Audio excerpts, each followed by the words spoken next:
Okuma Radio 97.1. We bring on the best. Don't go anywhere. More coming up. Because good music can be so hard to find. So hard to find. Get it here. It's your boy Travis. Gym Class Heroes, baby. Okuma Radio 97.1. Yeah.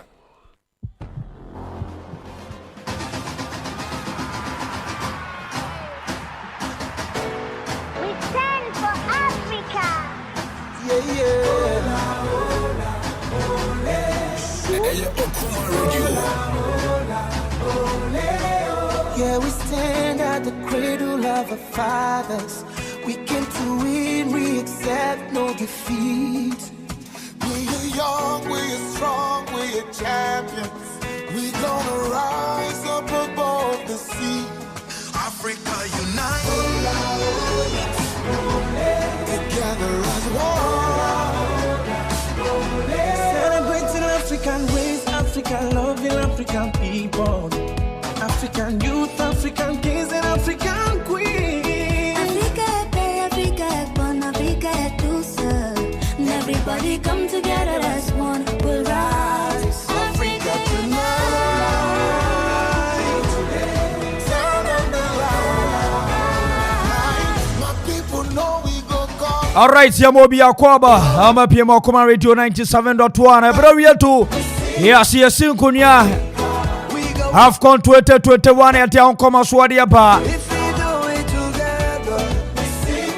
Kaishana so send a big game back up on Fediagro 4 p.m. And I came to Batocha. Go Quantini Ivory Coast. Wama Thrafia Nomane, Algeria Daring Tamso. Algeria hearing just a point span over. Ivory Coast Unyarin or Quebec Gobergosane Yazana Suya Bass in Dano. Komasuna Fedia Comedina, the writer commentator. Team near Sonny Krabia Santana Thrashe. Wobati Kenka, one on the live commentary Baba. Look on live on Facebook or Command Radio 97.1. Yes, streaming live on Masasuna YouTube, BIA the Dem Kamapa. And the Culturania, Son Culturania, say Nya Thrashe. I got just a few minutes near crossover. Near the live commentary Abba. Probia Santana Thrashia Baba Bob on two teams wrong. Their chances. Watch and wine a favorite and the game Robert Merini. So going to be Ivory Coast and I say Bobo Quantini Algeria. Time will tell. At the end of 90 soccer fiesta. Mintiano Comano. At the soccer Facebook and no share no comment and no one like it. Sasuna YouTube so yes to me live for more. Nabi Piasu to your conkai. A home commercial Fedia Grocrobia Santana Thrashe. Time the corner ni ba. Zubaman, good afternoon. Yeah, afternoon, and you know. Crobia Sante. Writer. Crobia Sante. Writer. Yeah, come on. Made radiasi. Yeah, the radiasi. Time the corner ni. Yes, papa. Yes, two teams. Bobo Quantini Ivory Coast. And Algeria. Two teams, no. Yes, their chances. One a favorite sober in the game, no. All right. Yencha ETF nyina se ne da ye no. ETF very very important to ejuma ye no ntino. Obi bia very good evening. Ba in your Okuma 97.1 so. Sure.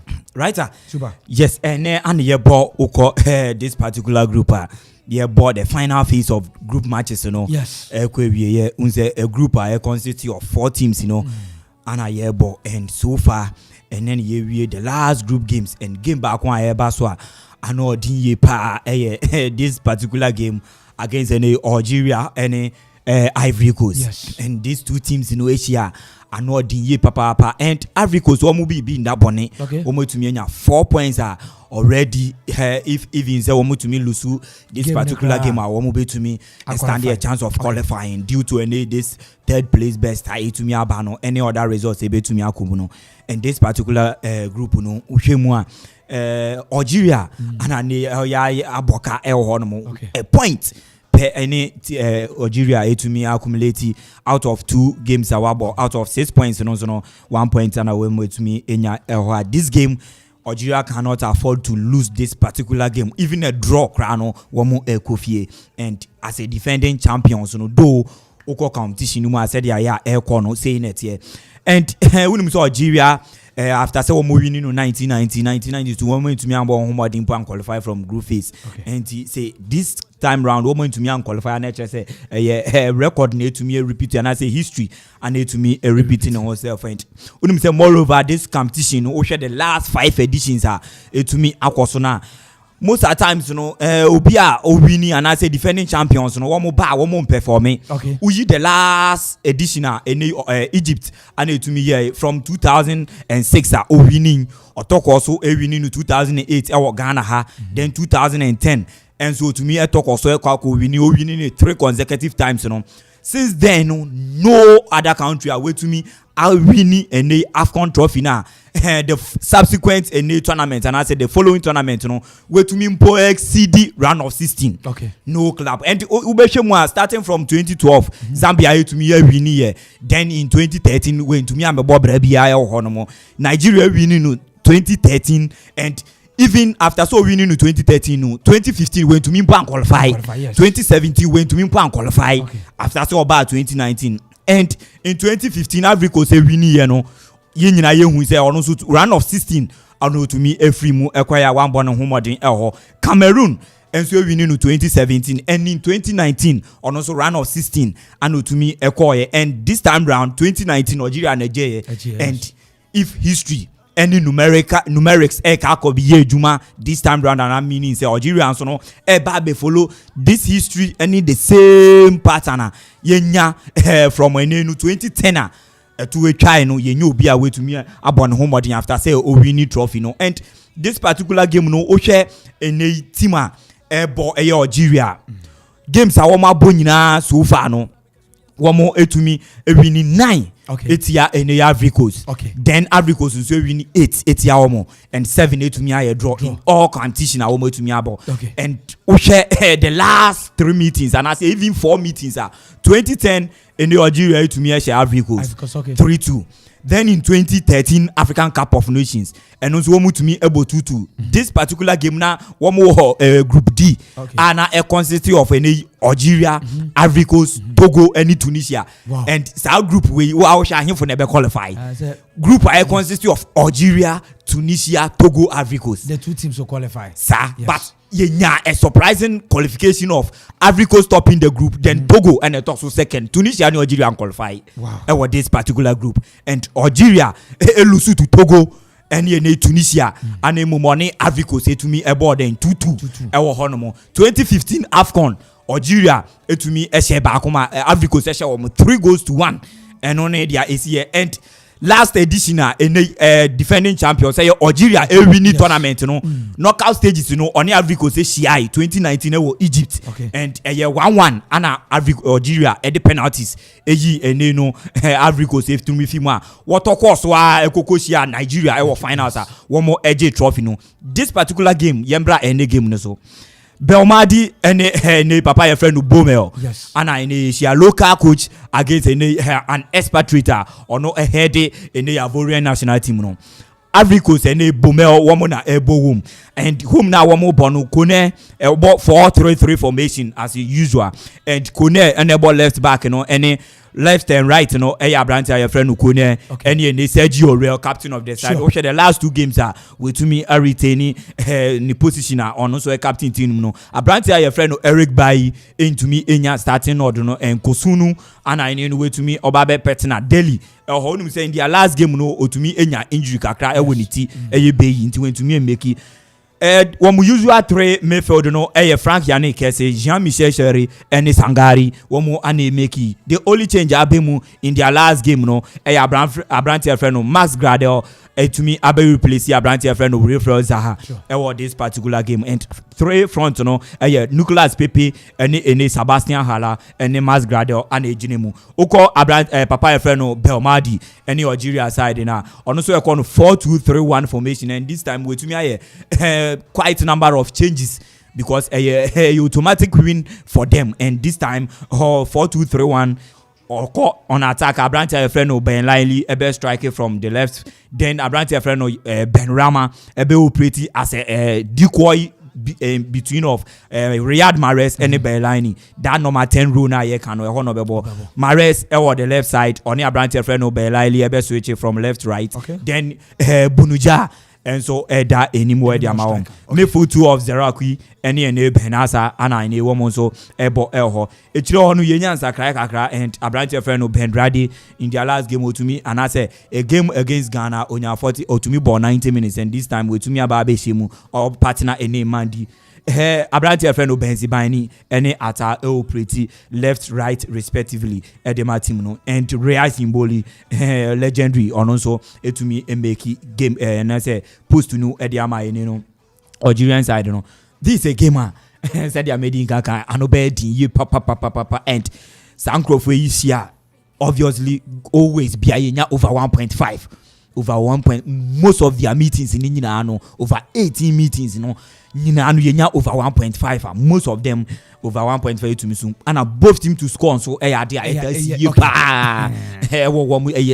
to 80% both team to score last games and the last 4 from 2010 always be recorded over 2.5 okay. In 2013 and I say 2019 and yeah 1-1 over 1.5 okay. And on penalties Algeria the code anymore trophy so this time say goes to both team. I'm expecting both team to score this particular time. All both right. Team to score first half to me first half Algeria it was a woman to me making sure say one will be and we share Ivorians now one games now one starting in no first half and one more than starting here only the last game and they what born Nicolas Pepe anyway Fraser it to me making sure say one benya go be but in every first half I want my bodies competition in first 2 games in every first half be a one go all right but Algeria so they are diama one front one and yeah they are to me go right. But this time round it's not going to work for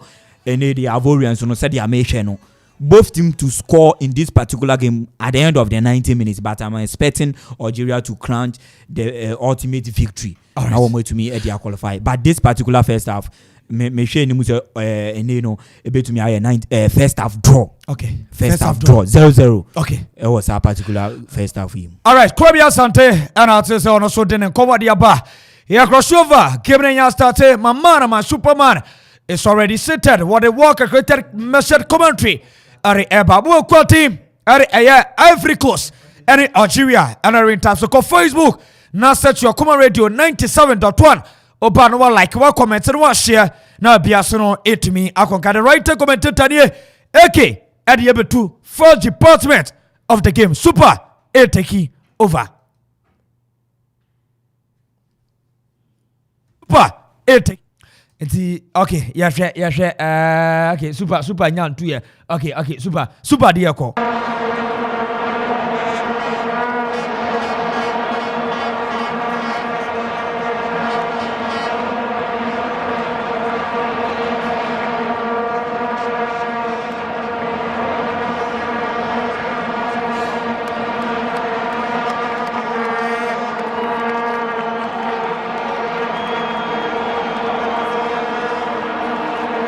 All right, yeah, Mobi Biakwa Panawi, FM Bro, Command 97.1, and the Total African Cup of Nations, big game and Etoja, on my Concon Ivory Coast, yes, Ivory Coast and Afensuno, Algeria, and a Neamode Bani, a big game, Papa, Group E, big game Etoja, and Tampasu Yancham Ratia. Amujira masia kanyama fenuno uko PM Ivory Coast akacha goalkeeper Sangari at the post mu defenders no Shage Oria Sansuna Kusonu Jali ana Conan midfielders no Abrantan in the Sari Sansuna Frank Yannick Kase ana Abrantan in the Sangari up front to the Max Alex Gradel Sebastian Haller Abrantan Nicolas Pepe Omnemranto Mujira masia kan Ariama Ivory Coast Sansuna ko PM Algeria goalkeeper Rice Mbole as usual at the post move. Defenders no Atal Aisa Mendy Sautuna Bedrane ana aberanteɛ ne de Benzobani midfielders no aberanteɛ ne din ɛde Ismail Banasɛ Sansuna Zeroki aberanteɛ ne din ne Belaili Benrama Murad Mares ɛna up front no aberanteɛ ne din ne Baghdad Punuja wei ne mmeranteɛ mu gyina masi akan ɛdeɛ ma Algeria ɛna afei nso no Ivory Coast referee Victor Gomez from South Africa ɔno na ne ɔhyɛ game no so playing from left to right. Ivory Coast wearing as usual orange jersey ɛsoro no yɛ orange ɛfɔm yɛ orange hose no so yɛ orange ɛna ne green ɛda na bɛte so Algeria so ɛhyɛ fitaa ɛna ne green no ɛda ɔmo mfim. So far it's about 3 minutes. Ivory Coast and Shebi, Algeria to Shebi. Join you live on Facebook. Join you live on Facebook. Your Okuman Radio 97.1 Facebook. Okuman Radio 97.1. Samsung YouTube. And so your Okuman Radio 97.1. Instagram, Twitter. Inyina ya Okuman 971. Drop your messages, drop your comments, Now face and King can farm out for prediction Ivory Coast and face Nigeria. Because ESLink Security Services or my Daruma to the live comment trapper, Mr. Pericoda, DSTV, Go TV, antennas, camera installations, phone batteries, chargers, memory card, pen drive. Ningina yobi is CSA phone so it's in a PM wa brew akwapem. A brew akwapem. I want a year selection so friend was 0241 667285 0241 667285. We are meeting Nana Kwame Ampon Sadi. Ubetima from AK the summarizer Krabia Sante. Writer commentator the boy DJ Zigibi DJ Donzi Nana Damia Nana Kofi Okarachaman Jeff Kufu Boateng. Yes Omo Boma Chino na first live commentary no sweat mapa. So far ya about 5 minutes Obia and Shebi Ivory Coast and Shebi Algeria Phoenix Amusun Shebi a goal kicker ya potia Ivory Coast ya ponitin bola di a Branton in Isamandi appear ma Branton in Badrani appear ma Isamandi be back to Badrani. Algeria keeping possession. How much long pass Algeria na ball asusegi Oria yi body the French no Messi na empire beja Algeria enya win and start to qualify. Ivory Coast enya draw crowd them Imoya dem papa Messi open one of the best Afcon aba where can 2021 Cameroon untumi yimfrim kura coach of Algeria Pelmadi nani abre bola beti Ivory Coast Trepa Sangari wa pemna so tumako Algeria ya yibonde French no bola beti Branton ni Bonase wa body tin Chamares na Zulabi Obiani wo Ivory Coast Max Gradel betu chana wa pia body da kwechire ana ma Branton ni Anzore Conan back to Delhi to Sari pia da ma Branton ni da Kosonu na ba Kosonu wa pia da ma Sergio Oria pass na mfa ti bola trasia throwing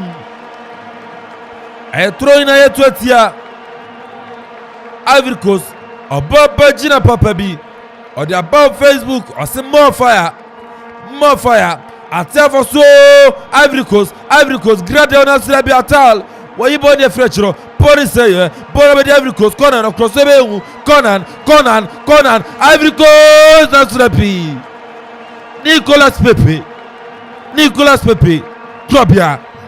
Yeah, I think the Osha game na a game very interesting and I know bad in high intensity of play because and you know Ivory Coast always be our front line very very quick because one more pacey players one more take on players the likes of Nicolas Pepe, Mas Gradel, Obibia or Bebubiano, Sebastian Haller or that speed and Obibia or the best start winning will be very very very sharp. Riyad Mahrez and so Ekra any similar win be but yense den hu ye taking on players and that pacey game na or the my Europe yense that enhu Mahrez game ni mu so far tournament we say but I think the defense one defense and said that in we kakra Algeria we 3 matches ogusu boni wa concede just a goal and Ivorians I concede 2 goals one so third game gusu boni their first 2 games one concede 2 goals and one share 3 goals meaning say and said that in impressive for and so any say 3 goals no concede 2 but for Algeria I think say one defense in here quite okay and 2 games and one so one concede just a goal and one more than bono ye back I say Algeria problem ni nyina ye one anim one be clinical na one betumi e de bo ato team but Ivory Coast say to me say on any day one munya chance na one be punish the likes of Sebastian Haller, Nicolas Pepe last time was on target. Sebastian Haller was on target. Abante friend of Mas Gradel in their first game he was on target and up front to me will be PA to me go and that car Algeria for no one to me share single goal over this particular tournament and no problems this year. And no one problem in Algeria. Smart Junior the Moshoso from Facebook. Also, good afternoon. Okoman FM, you guys are doing great. Keep it up. Algeria 2. And also the Diapa. Sounds on a golden boy GH. Or see Algeria will lose by 3 goals to 0. Ha ha ha. And maybe so association. Atia for so Algeria 1 apa. A Brentany as a Barama. What's watching? Barama now to born a corner. Ha ha. A corner kick. Tempo was through. Pa. Algeria 0.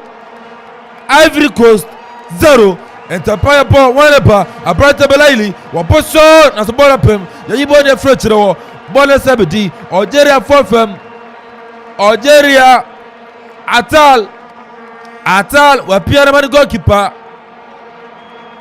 Rice Mboli back to Abrante Siroki back to Mboli. Rice Mboli Jejra Boruso wa bobu tumu dia ban fifi etrepa yo pan Sangari wa pim de French no. Referee foul ti Abrante Delhi. Ordina betra kwa wa Abrante Baghdad Bunuja and Abrante de la form Baghdad Bunuja sila kai wa kata Adama Al-Sad and Andrea you about the same team. Yes. And the yellow card. First yellow card. I got the Ivory Coast defender Delhi on Tenewase. Kura. Mas Gradel as a referee, the match you are eating is no good. Boy, and yellow card. Referee Asama Mas Gradel eka. Baghdad Bunuja. Oh, experience pa. Merci Facebook for no. Mama comment and bra. Join your live for Facebook. Or come on radio 97.1.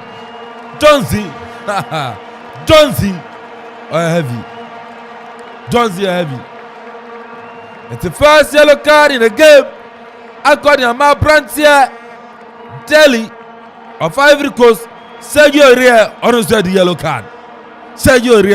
card. Yeah, who say Medi can say you see when Eyibiana na branch and a friend Osina kan edema Equatorial Guinea now or ya na make no unse referees ni bi o ha o ye player now o take decision now approach na it seems say o na wo kire their referee no here then and for that matter no e talk also obetumi show card and your unnecessary red card yellow card from the captain of their side unim say o center back AJ yellow card e be affect ejiriwoye then you as a right back now so o confront the referee now you should be calm but they were no case good referee so no and no result and so far back four no 2 of them were on yellow card, and which is not fair. It's going to affect them in defending. Nasrabi Aisa Mandibono Ankosiaga Aisa Mandi Ebona Ankosiaga and the goal kicker Yetwetia Algeria and goal kicker Yetwetia Algeria. Baby I will be tune in on Akuma 97.1 Facebook and so your Akuma Radio 97.1 YouTube Akuma Radio 97.1. Let's say drop your comment.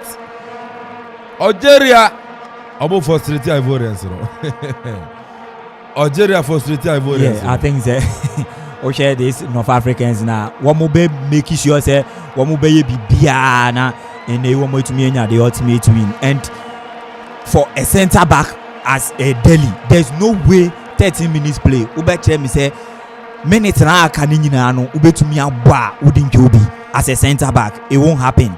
Then again, Sergio Aurier, he's not that professional player. He's not professional player enough. On any day, Sergio Aurier and position are all born so I was a because any counter attack you will have to block it. And while blocking so now one block here, maybe it might not be intentional, but if the incident in another you will be given another yellow card, which I will result into a red card. So they need to be also professional, calm down, and know when and where I was a woman go for a tackle, because this North Africans last chance in last game these are some of the things. And Osha Branche Daily Adioko if any yellow card this might also result into another yellow card. And the next way incident and as a tackle to me I'm a red card. So they need to be very, very focused and know when and where to attack, and as they go on attack very well. Apprentice Delhi when you need him and yes Sanka second yellow card Abekodi Amano Delhi Simon Delhi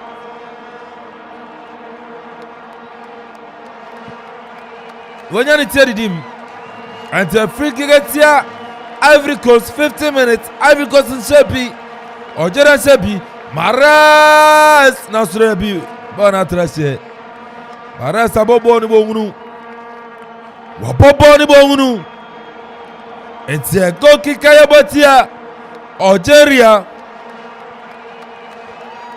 the elephant of La Côte d'Ivoire. Goal kicker Yabotia Algeria. Match in my team. Porabadi, Abrantia, Cannon, Robertma Yaboni Day, Cannon, Jajala Bonus, Yajidia Freedom, Algeria, Nasula Côte d'Ivoire for a body the French, Porabadi, Abrantia de Grado, low pass, actually Nicolas Pepe, Pepe Yawa, Pepe Yawa, now for boy. Nicolas Pepe on Yawa, no for Bono. Let's join in live Facebook. You're streaming live on Facebook. And I'm going to make a boom. Easy. Easy. Crack. Now, so for the love of our game, for God and country, your body a goom. Ivory Coast. Now, so now be Algeria for a born a French. Aisa Mandi. What's your body the French? Until throwing a 20 year Algeria and pass ya to Bono, Polavati, a Branton in Sangari, Nigeria friends and referee foul. Referee Gomez, Victor Gomez from South Africa, or say foul, Zemontia, Algeria. Algeria head coach Belmadi Nenia so papa, Elibrapa. Algeria must win and qualify. And yes, that's what Papa, defending champions. Whatever, Ivory Coast, Nicolas Pepe, now to goalkeeper Rice Mboli at Chebono. Rice Mboli were about to the rescue of the Algerians and some pass to their sim. Whatever, Maras, America, Baba, now Surabi. You born your French no. And throwing a 20 La Côte d'Ivoire. Mares in the pass of Faboro. Watodiama Ataria Quetre. Pierre Maisa Mandi in Sodiama Abrantia Batrane back to Pennsylvania. And I'm saying Pennsylvania, why quiet? Pennsylvania, Obodima, Borussia, Mönchengladbach out Germany, and why quiet? Bonavidi, Ismail Bonasa, Obonitin Pierre Mandi. Mandi na the body bar, or body as Sinsemo, Algeria, one of it wafa, a branch, Pudija Neba, Pudija Pierama, a branch, Banasa Pia, or the Ama, Belaili, back to Banasa Pia, the branch, and it's Zroki for Algeria, to me, come and him, Kwana Bomati, Bonnie say, Bonavedi, Belaili, swinging pass, long pass. Bunija, okay, yay! Baghdad Bunija, oh yeah, then. I'm going to combat that mercy. Overhead kick, that's so far. Just a boy, yeah. Oh, my bread. That's the end to a game, so Ivory Coast, Conan, or the bonnet bar, on the ball, but Pierre Ma, Sebastian Allah, and also I never had you again. We had to buy the friends and reference foul. Sebastian Haller,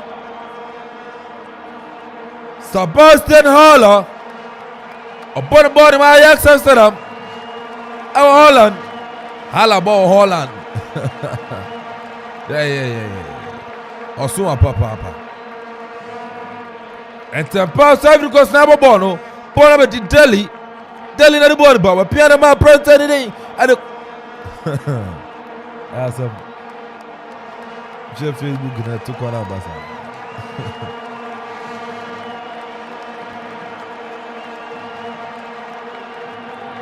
Yantua game so.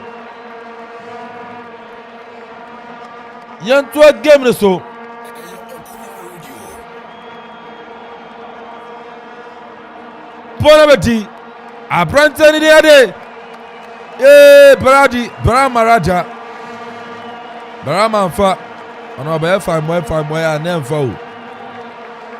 Barama upon the bottom of West Ham United. Our the English Premier League anymore. Barama, no affair. Algeria hit the crossbar. Yay!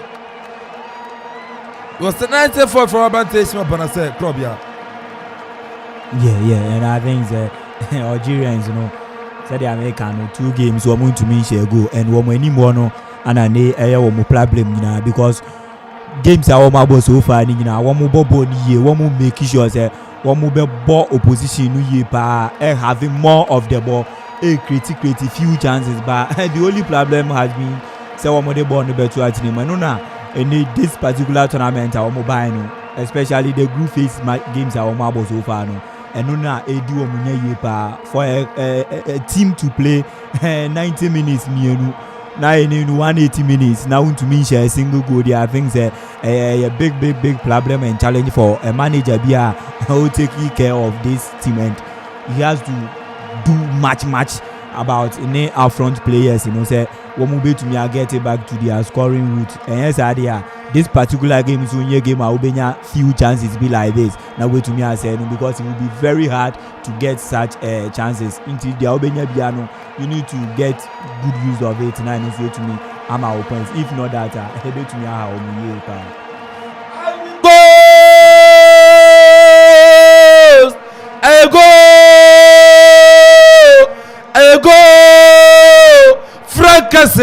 Fracassé.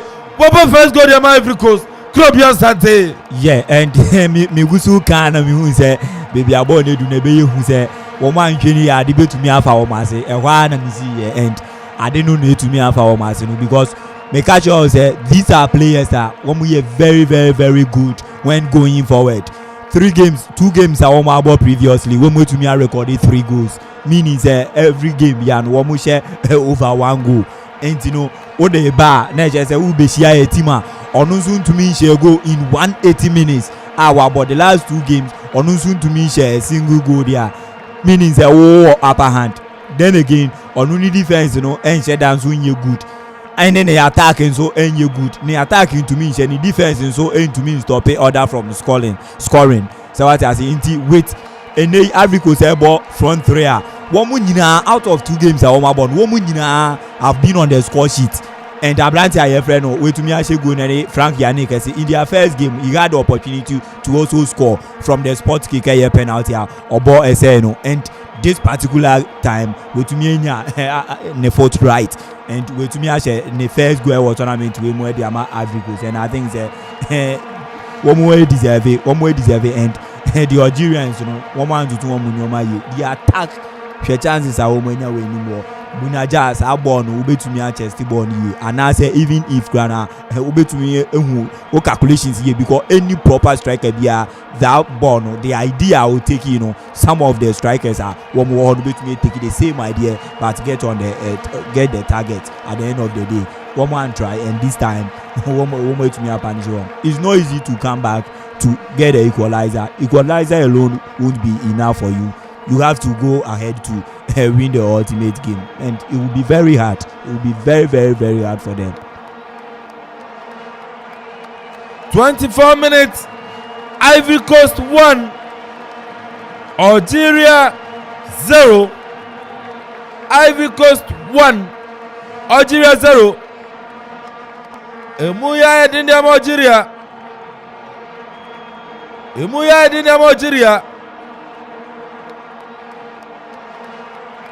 That's the big goalkeeper. Goalkeeper Sangari, Wababe Chibono. Wababe Chibono diama. Ivory Coast.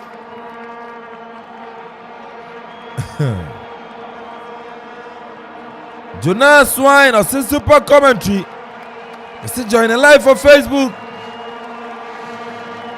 Join a live for Facebook. Yes, Astamu, Old Navy, or Nanaya Julius. Nanaya Julius.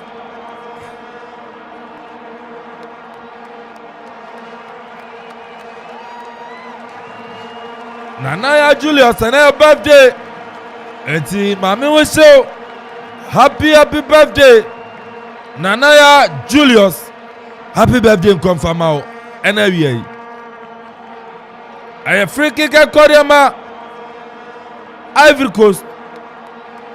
Max Gradel. Nasrabi. A Bobona to watch the crowd. Max Gradel. A Bobona to watch me. Suraj Islam. Or the Algeria didn't Diaba. So come on, keep the fire burning. Now, so never mind that form. Never mind that form. I come back home to it.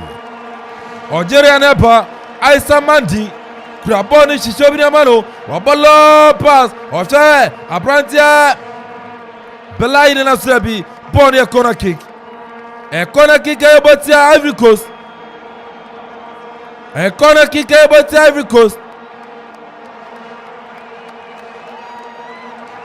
A corner kick about the Ivory Coast. And Tempaso, Balaili, why they seem Algeria Nasrabi, Ponisaya, Ebetuana, Seri, Gochadi Asosibaba, Ivory Coast, Algeria, Nasrabi Pony, a Pimmy Fretcher, a Pimboni de Fretcher. And throwing a 20 Ivory Coast. And throwing a 20 Ivory Coast. And throwing a 20 Ivory Coast. Pennsylvania for Algeria. Wafabono. Or Shabia told your man, or told your car. A brand day.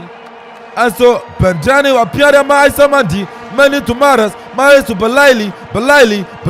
That's what we represent to us. Bonabedi, Suroki, or Pierre Matal, Pantupa, 1-2 Nesu, Atal for Algeria, Baby Adifa, Atal, Pony corner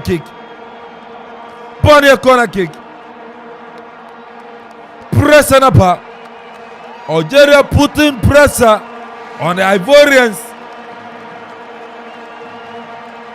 Algeria putting pressure on Ivorians. Kona na Kosiega. Yayidi Efre Chirawa. Whenever Penasaya Penny natural referee foul. Max Alain Gradel. Wakucha referee foul. Yaboni tin. Whenever Algeria Berama. Oshabidi manu Whenever Berama. Wadane ufafefe. Wapiada kwa chire. Odama Brante Suruki Zwepia. Adama Tal. Back to Suruki Zwepia Adama. Aisa Mandi na Boniba. Wapiana ma Brante ni ya Banama. Bensubaini Rada. Bensubaini Piana ma. Brante ni ya Badrani.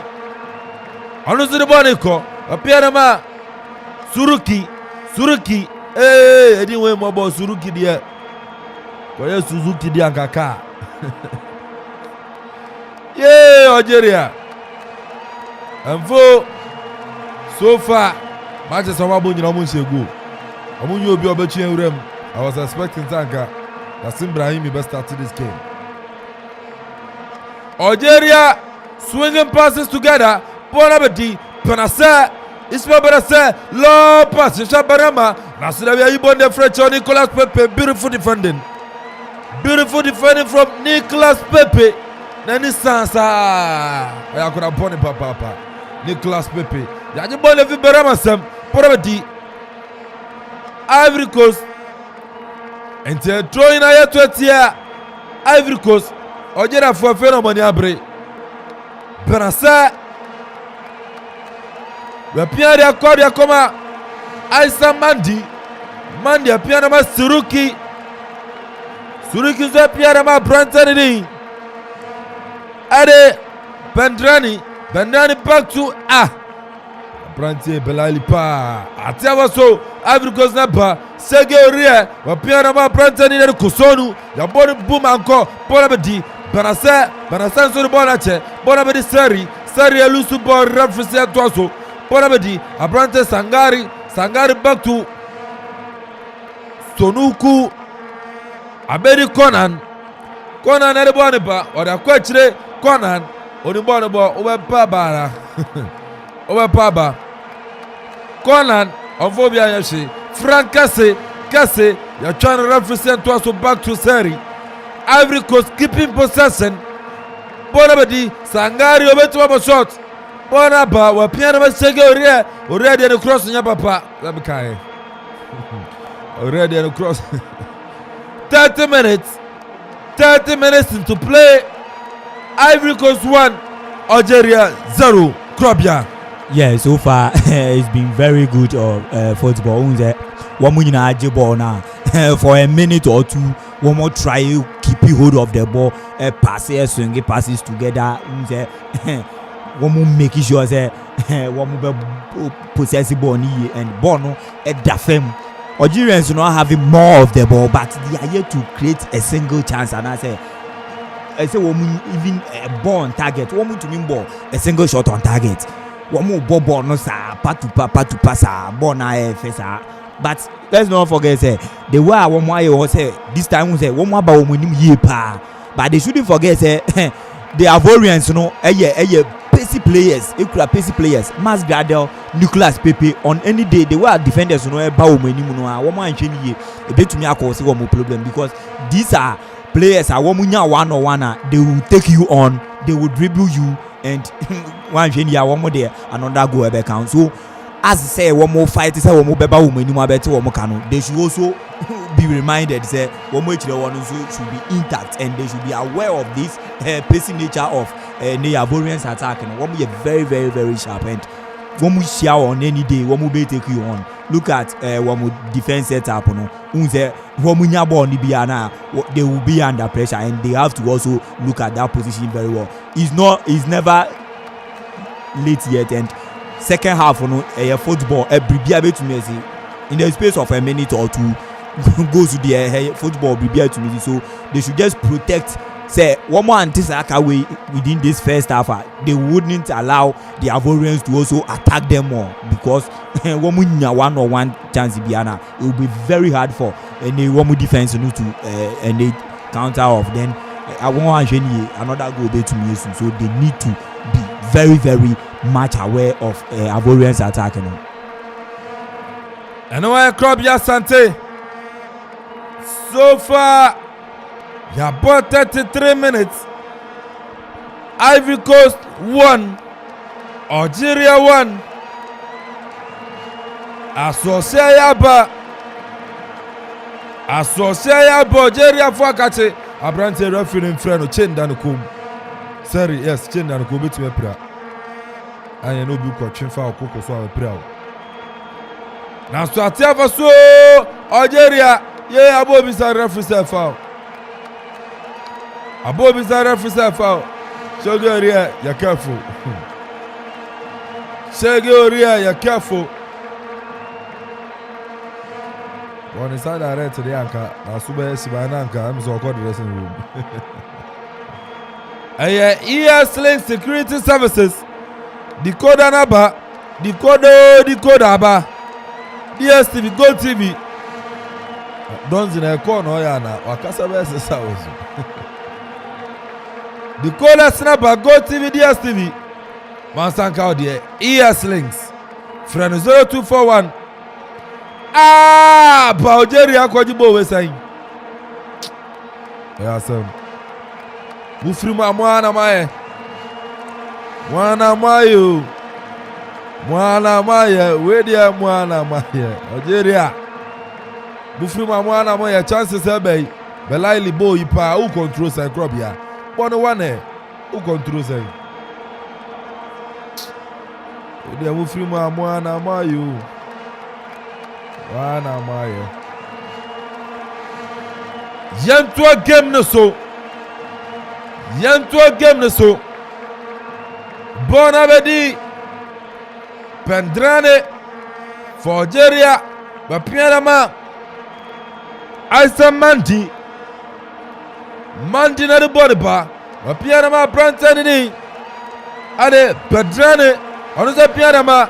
Pennsylvania and I'm in Sarang will give them.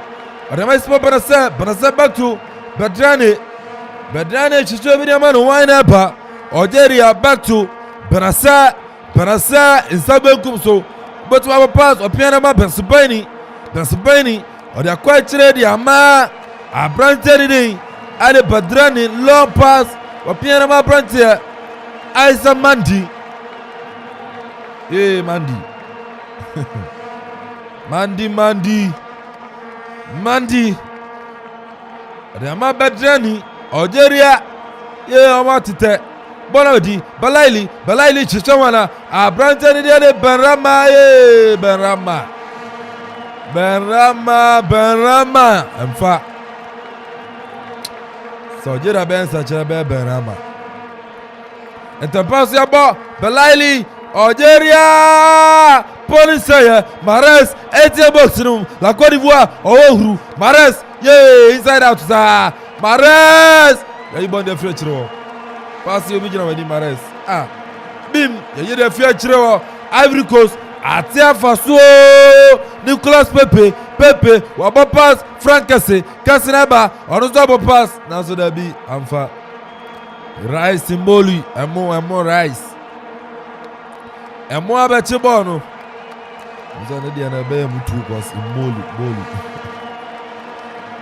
Rice Simboli at Chibono to the man. Pennsylvania. Or the coffin Fidiama, Suruki, Tenova Fasa Zavino, Papiana Pennsylvania is to the question of the ama. Ismail Benassa, Bonibor, Edma AC Milan or Italy. Benassa, or Chabarama, now to Sergio Ria. Where you born the French row? And they are born from say your body up. Yanya Wufidia, Sergio Ria up. Now, so offside to Algeria. Offside to Algeria. And I guess man, my fans were too. Offside to Algeria. Midian and Kwame Ponsadi. Betman from me AK. Alongside Krobia Sante. The team right at home.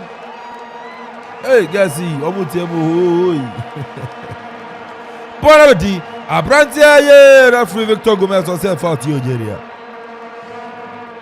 Set out to Algeria, Victor Gomez from South Africa. I said Tobo, when I made the game, Tobo. Yes, I found. Belaili, Akocha. And to out to Algeria. Merci, Upa Facebook, Okuman Radio 97.1. Okuman Radio 97.1 on Facebook. Join your live Cecia for prediction bra. Join your live for Facebook. Samsung on YouTube and see Okuman Radio 97.1. Sami Kaya Krobi, I told you say chain that brand go a bit plano. Referee Victor Gomez also brand go. Ogo chain okra na pop the chain atugo. Yeah, fine. Meaning because baby a professional player, baby a wa bobo akwa kudu na winim zani o ma we ni. Ivory Coast! Ayo go! Second goal number Ayakari Algeria. Krobia Asante. Ayeka ebeye din papa so far ebeye din de amawomo and Abranti and Ibrahim Sangari to me as a second goal no, and I said it.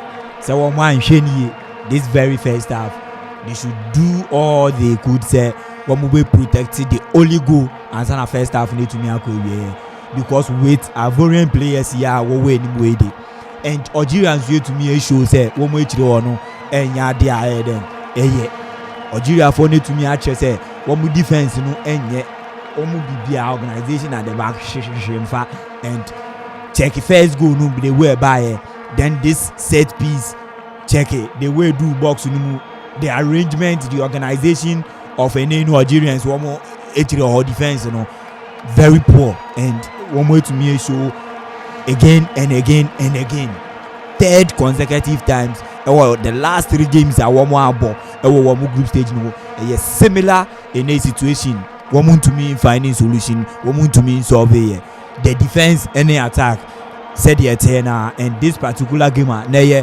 do or die affair game one to me a throw too easy and as so easy for the Ivorians and say one pass it through and Masanzu can be one more say one more back for another attack then and I said the Algerians one more and I say Ivorians no best use counter attack and one more best me as another goal first half if say one more anya omunyama ye na almost sound to omuguma say another goal bet to me as and it keeps repeating any dia one more ye dia yempa yet ya yehu aye ka no still eno na wo mugusu ye na ene wo mu oje ehun punishment and Ivory Coast 2 Algeria 0 Ivory Coast 2 Algeria 0 Sierra Leone 0 Equatorial Guinea 1. Hey, Equatorial Guinea. Come on, qualify.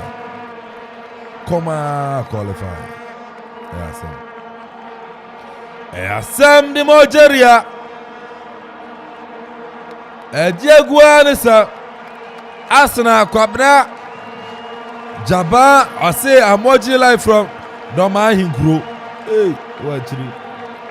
And as Ivory goes on away. Doma Hinkro there, Ivory goes on away. Asana Kwabna Jaba.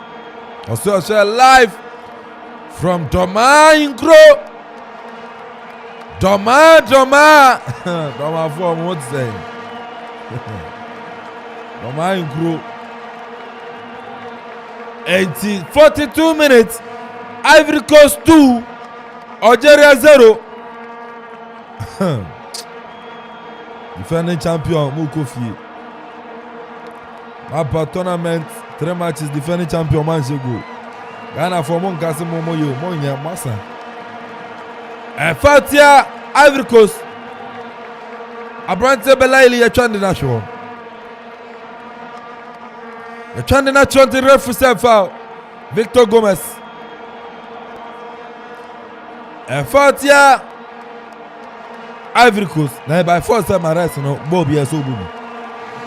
Ade ana menti as no problem na Ghana yɛwɔ na no bi enu because Thomas Partey like this yɛwɔ Ghana midfield wɔ ɔyɛ ɔbɛyɛ wasteful 2019 AFCON wɔ Egypt the same thing Partey ambɛyɛ who but who say Ghana hano no ya minimum bi say some of the players no ɛyɛ wɔn din na wɔn agye ato wɔ no Dino Riyad Mahrez so taking off Riyad Mahrez no let me say a sin and as a taboo for some of the coaches now these players beat to say no mun to me you won't film no and then coach I friend no Ralph Ragnick you Cristiano Ronaldo film and Ronaldo ni bufui after post match wo mo ko bisa coach no so o catch Ronaldo straight after so ba bench won ni buefu no o catch ni straight say ono ye coach and all ya there ebebua Manchester United not on Ronaldo and new person afa ni hey papa no dressing room on Ronaldo in your fight but no kwara no be kan also oyi no sanka kire ni say all ya there ebebua Man United but enye ono Cristiano Ronaldo and indeed Man U cause we win by 3-1 wo mu no umfa hwe nya hwe wani mo and one ma wo yi ufim awode mo fran ba wo be shego and e go so na e ma team so etumi improve e ma team ekononim say what I say this has Mahrez me there be 3 games in me who the Mahrez e was say Riyad Mahrez e go so esi akaima Algeria I don't know go upon all players I want go bench say Mahrez oh Isaac Nelson also watching live from Dubai. Greetings to Agona Konyaku youth. Greetings to Agona Konyaku youth. Abrante Isaac Nelson also Dubai. Say Dubai anti blaster buy no. I be been so Konyaku youth for so Santa say. Wakwe enyeza nkwa odi agumotom. I be been so Konyaku youth for so. And I chibu be fia almost to my body also. The Isaac Nelson we heavy. The man was there. 45 minutes. Ninyina so. Akani a referee but to Algeria bench na ma chance osu. First half for Musu. Oh, North Africans money here den kra. Referee 3 minutes na atoso. Victor Gomez from South Africa. On the 3 minutes na atoso. Bolabedi. Ismail Benasser. Wapiana ma Branton in the Bedrani Bonanim.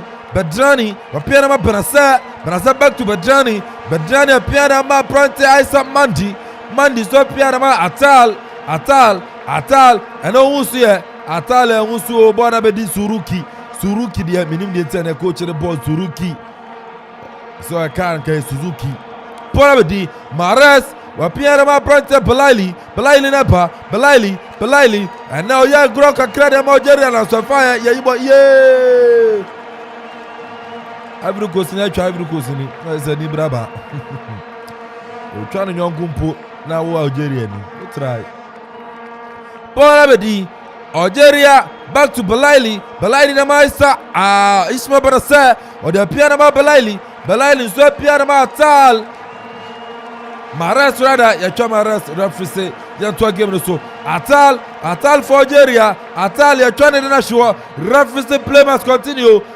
Ivory Coast ani awan hala yeah atafa so na so da bi Algeria okana weko odi amukọ amwana maye oh yeah it was a clear foul referee nanji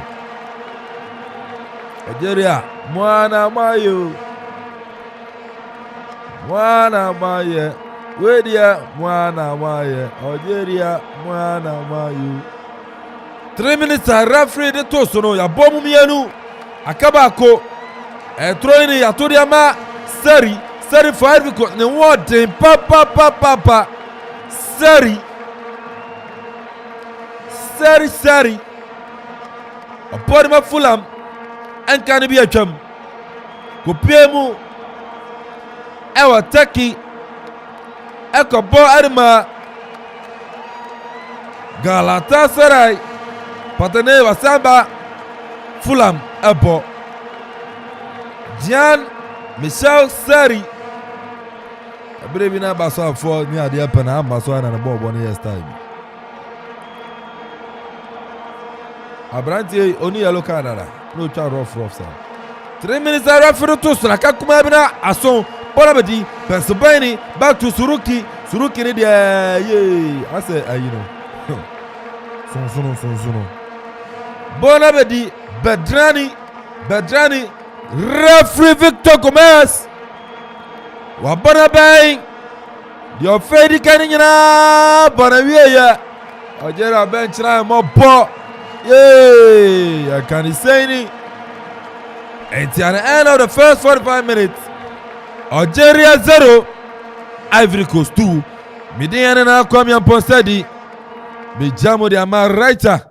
Nothing so on the sweat to us. Name of the boy. I bet I say, I'm an Bobia and Carbobia or no. And also, to me, Eddie Apantino. You try on the boy to be to me at one so nice. Bibi Ansono. To me, aye, come on. We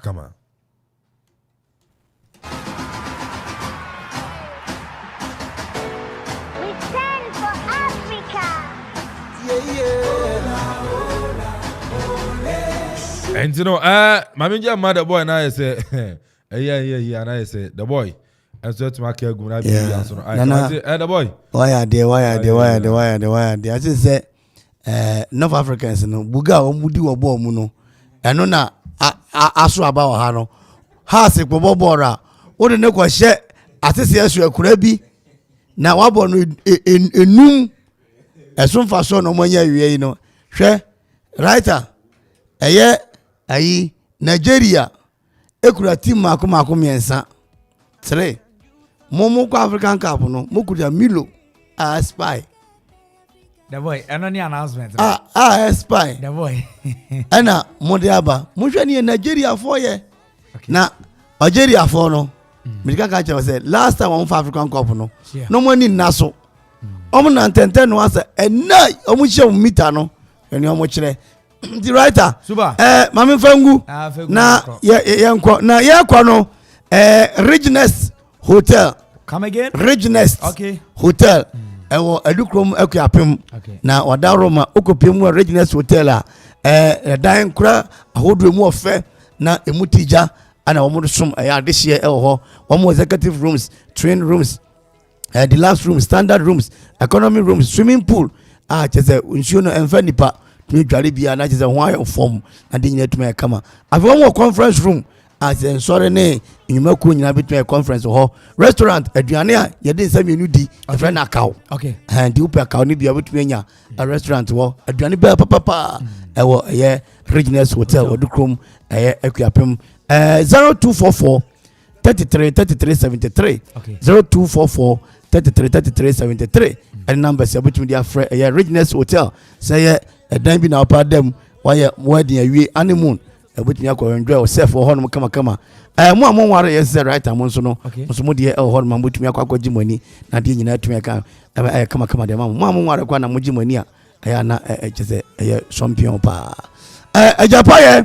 Ejapaye construction and general merchant say men kan writer say what is your brand sabre ana obetumi accident writer sabre ana aja okomanfo pia kakra ma wa enini nyina o sheti emusuo correct papa infantry sikari nya anton tare adaroma fabito blocks na blocks no Japan zebra normal quarry blocks 5 inches 6 inches afi sand blocks 5 inches 6 inches hollow blocks 5 inches and 6 inches afi say anwea ne abo open the trip na tipper obema bi kama na team edi eya udwuma so open rhino open bongo and open kiamu open abo ma de nyina tumi kama iron rods afi ensure and binding wires Japan e woni nyina de so pura odi ebre na ade nyina tumi kama Japan so wo live band so nya band bi bebo e wo isabi aye outdoor engagement wedding any party asia brass staff for the ni wo ba ye kura yankese ye de band bi ko shom na so brass band kura abo mo sabi ema band emo o ma me na papa ayi e ban sa na on brass staff nyina yepe fa Japan band no mo kama emfa ma 0244 71 98 14 0244 71 98 ɛyɛ 14 Japan construction and general merchant ɔsɛ adansifoɔ ɛne contractorfoɔ nyinaa adamfo ɛno ɔno Peace Montessori school batan a abusuafoɔ madaroma ɛfantefoɔ bɛka right ɛfantini na aba abɛtɔ hɔ no ɔmo ka abɛbɔ aze nti methodistfoɔ wɔ nwom bi ɔmoto ɔko kasi abɔ aze na kyerɛ sɛ biribiara bɛtena ase na wopɛ sɛ wobakɔ school na ɔbɛyɛ writer ti commentator kama da no sister bi ɔsɛ young boy wei ɛna ɔto commentary saa no ane ɛsɛ aboa bi a ɛfɛ no akɔkɔhwɛ deɛ wohwɛ n'anim a asɛ wɔnyi agye sɛ wohwɛ ne nan ase saa na writer ɛyɛ wɔteɛ saa na teɛ kama nti wopɛ sɛ woba ɛto commentary te sɛ writer na nadi na analysis nso ɔfa ɛde tum te sɛ korɔ bi adeɛ a ɔne kɔ school ɛwɔ Peace Montessori bosome 9 kɔpem sɛ abɔfra no bɛdu basic 5 akwanya kɛseɛ paa da hɔ ɛde ma ɛyɛ mmɔfra no afei woyɛ teacher ni na wopɛ sɛ wonya akwanya foforɔ ɛkɔkyerɛ adeɛ ɛwɔ school papa mu paa deɛ a ɛno asɛ wodo application bɛkɔ Peace Montessori ɛwɔ Kropɔn Akuapem akɔkyerɛ adeɛ na adeɛ nyina tumi akama me no ka sɛ wɔn sɛ admission is in progress sɛ wɔn fa adesuafoɔ na adeɛ nyina tumi correcto perfecto wɔn wɔ ɛyɛ behind the hostel on the hostel road shoe fabric and bottom hɔ ɛhɔ na bɛhu ɛyɛ Peace Montessori wotumi afrɛ mpanyini ɛwɔ yɛ 0200 1776 676 0200 1776 676 and after 0279 26 75 23 Peace Montessori was a 12 students 1 teacher abusuafoɔ ɛyɛ happy entertainment light and sound system for sɛ madaroma sɛ wobɛyɛ ɛyɛ outdoor engagement wedding and as a party madaroma me na meka ma asɛm sɛ so there's any born ebra yi na owu a ɛyɛ kwaafo ɛna ɛntonyum wɔ na yi ase wo obra yi di asɔfo na tonyum ɛdema no am obra yi di a kwaafo na tonyum gya okwan ɛna ɛsɛ o yɛbɛto presbyterian nyum ɛtɔ so aduasa methodist nyum ɛtɔ so ahasa na gye sɛ ono ye nyina na yɛ tunti anye yi na mo ɛsɛ asɔfo mra ni mpagya him baako na gye sɛ wa wabɔ obra yi sɛ wo obra yi ne yɛ wa yi a madaroma yɛ waro yɛ adore mawa happy entertainment machines ɛna yɛde bɔnwom ɛwɔ dwumadi ase madaroma sɛ ɛyɛ stage ɛyɛ nkonwa canopies light system sound system ɛde bɛ gyi wɔ nipa ade a ɛde ne happy entertainment for wɔn nneɛma afei sɛ float parties wedding and engagement ɛnwom bɛtwa gu aseɛ no machine no efi happy entertainment di a na kyerɛ sɛ wɔawie dwumadi nyinaa na bɛhu makyi kwan wɔ manfe ɛyɛ ɔmbɛ everflow mpɔtam hɔ a na wɔn ebutu bibia ne abɛtumi afrɛ happy entertainment for ɛwɔ yɛ 0275 042 594 0275 042 594 and afei 0540 790012 happy entertainment and light system omso dwumadi no mama ase ayɛ kama ɛde ama writer no yɛ de meka nti memfa wo yɛmfa ntwam na writer yɛnkɔ emra na afei bibia ntimi nyɛ kama second half no bɛba wo writer mo enti writer ɛyɛ sukuu yi wɔ ase ya yɛfrɛ sukuu no mehwɛ so mehwɛ fio ɛyi Anglican basic school Anglican basic school na me call Presby school ɛwɔ Adukrom na me teacher ni baako ne friend teacher Morocco and I'm headmaster ne friend master Ted Yudu over Kropɔn ha and the Peace Montessori for no Mr. and Mrs. Parry omo chairman there and me call Presby school and your announcement mom and adepa no mo kyerɛ me no omo go school 769 and the teacher focus school 769 I say 80 more yo na ɛyɛ Anglican for say omo bu omo pon data one person do baba ɛyɛ KG1 KG2 after primary 1 up to primary 6 akonya da hɔ fa ba ne bra no mo nkyɛ na de sɛ ne ɔyɛ owura ba afɔ ka no otima bɔbe na kyɛ sɛ wobɛhu no nyansa daakye bi ɛwo sɛ Kropɔn ha president afi ya no maba nti daakye bi ya no president ɔtɔ so mmiɛnsa bɛtumi afi Kropɔn ha ba ne sɛ abɔfra no kɔ school ɛwɔ yɛ Anglican as adeɛ nyinaa tumi ayɛ kama wadwene ho sɛ Anglican ne Roman asɔre ebi ni akura ase wahwɛ bi da Anglican ne Roman asɔre ebi ni akura ase nti no ɔmo school Kropɔn ha na ɛwɔ Kropɔn so no the heart of ɛyɛ Akuapem nti no wodi baba ha no mu a onyina kra na ɔmo wɔ ɛyɛ amanfo kwantempoyin so ara Roman Catholic asɔre n'akyi hɔ na Anglican school ne wɔ ɔmo fa nipa kyɛ sɛ nyɛ bɛtɛ kora teacher for so abene afei de ɔmo nya ndan foforɔ ne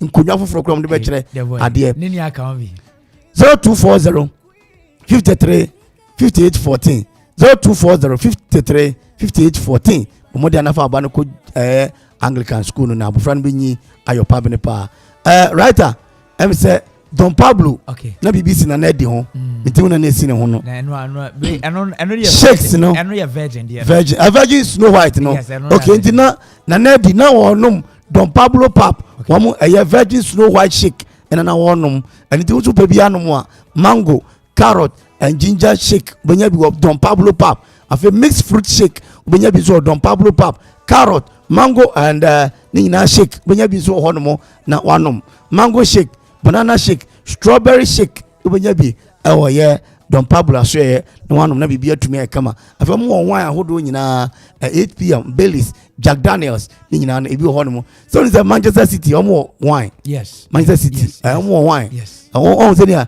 abrofo team no omo rani ade nefa etiti Ghana ha and some people ha the boy and some people Ghana ha what you say enti no open shake ni bi atwa Mandela Market First Junction haya no store ne ba ko ho and afi Christ Asori Junction okropo ku apem store ne tosu minu so ho bibia ne obetunya frɛ 0552 30 2607 0552 30 2607 and afi 0557 73 48 82 Don Pablo pap and shakes was a papa for Mangrove Restaurant and Event Center Mangrove Restaurant and Event Center for say ye maya anka brasta omo mahomachi ekoyi anka brasta omo mahomachi da and aka e ko for amukura no sebe asokurani omo ne breyi ka yellow and e ko for brasta for and e dom ebe sumum gu airport nyame na tua wo mka Mangrove Restaurant say oh yeah outdoor engagement wedding party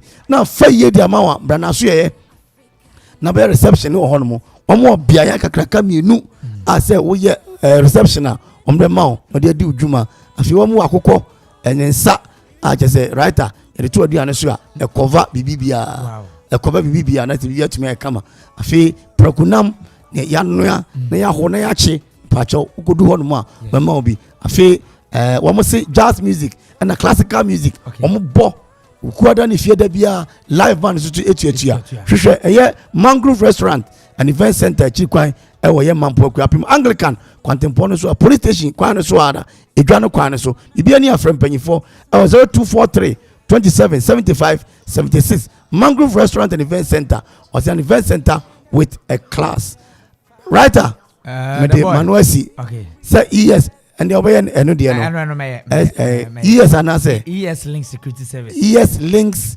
Security Services yes correcto perfecto yes no so DSTV decoder say decoder no say AFCON nko a nyame adoma Champions League UEFA Champions League matches wo yes round of 16 yes team Chelsea won be omni league yeah am from kojo om de and right yes Cristiano Ronaldo no obi akoto decoder foforo bi yes Ronaldo pena decoder ni dum ya anso bi oh enya say na wan koto ba bia obodin no yes Link Security yes enya tell you yeah no da boy wie oh yeah wie say bi ho ba me be hwe ni obi okay ana wa odi bi be oh mi ni bibi aka na say see ade ya monitor o wano je dwe o beti aka all right da boy no ade announcement sera ka kogu oni mu anu koye kekele ka odi e jira ni afafo na France yeah yaza. All right, so first the participants of the game of Algeria matches no. It's me baba. Ivory Coast Algeria. Can you know? Yeah, dia na you know. Hey, I mean is it? Everybody said the Algeria be coffee one na esa blaster. Pass over be fear one fashiamba. And be for say dabi. Man ko bobre bia wa AFCON ase. Etiano commando no bubo kwati. La patrie des dieux, bienvenue sur la terre-mère. Yari Kitoria Kini. Asha Sauliana Kalba kwa utumi esi Madabraka. Nyami altume bo 7 p.m. Gambia. Yari Tunisia babo Mali ni Mauritania. 7 p.m. live commentary waba. Etiano como elsewhere no. So far round of 16 no. Yamu boba kumi rubin so fama. Burkina Faso nyami altuma Sunday 4 p.m. One Kapamba bo Nigeria so train. Nigeria babo Sunday 7 p.m. but up to now onya team on babo. Guinea that's where train Monday The host nation Cameroon so train. Senegal Yamia Tuma Tuesday 4 p.m. Wanibo Kwatene Kinved. Yay! Senegal be trade on the Kinved. Morocco. Yak group stage now there one Morocco no say back on. I'm the Malawi. Wash. I'm about 7 p.m. Hey, yeah, for pow. Egypt so train. Yadi Uncle Bobla. I'm saying Martina and Crawford Bedu, but he named somebody to have a show. Yeah. Come on, Banama Kata so dia. I know come on. Come here, Sante. Yeah, cause second half from. Yeah, right. Yes. Yeah, cause second half and men started Algeria. Woman BB at Daboni. Okay. In 3 consecutive games, they are here to register a goal. And this particular first half, 45 minutes, one more into me and boy a single shot on target. I will expect and the coach your friend Obelma disobey to me a few changes. Okay. We use Islam Slimani, Sofiani Feguli, and he has seen Brahimi Numina in 2 games I will bought Nina no, but Nina still no any more to me and function. And no the same as started Ben Rama, any other players, Ben Linley, any Real Mahrez up front, still now and function. So I would prefer say Yasin Brahimi and Ami who say no or no you be to me a children kakra and or no bar Petre or box anymore a bit to me abomo. Then again Bomel no manager for Ivory and machine so no players will be to me mogos or Wilfred Zaha no munina eguso bench any change be no able to me of course the Algerians down again and we are expecting much interesting second half than the first half. Second half you bet me at I bet him, but they will score. They will get a goal. Okay. Yeah. To Krobia Santino, no. Okay. Bobo, this virgin, this stroke, and comes a pop, Don Pablo, we know we nebi, or no pervert in the end. You know, yeah, connect the second department, no, Eddie Atrias, the writer commentator, any Eke, take over.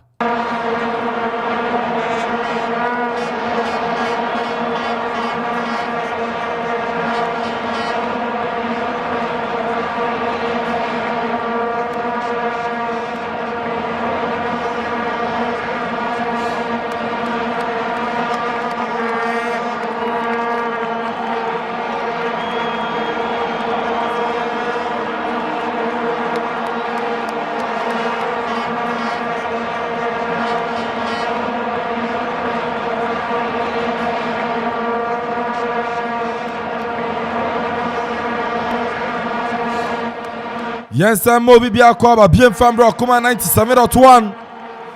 Live commentary, Total African Cup of Nations. Offertos Mieno, Ivory Coast 2, Algeria 0. Mediane na kwami Ponsadi. Ubetimia from AK. That's a BB answer kama. Me summarize the Krobia Santoa. So far 47 minutes. Echo 48, still Ivory Coast 2, Algeria 0. Algeria yes achira mekanye. Barama Frim ama Islam Slimani abem.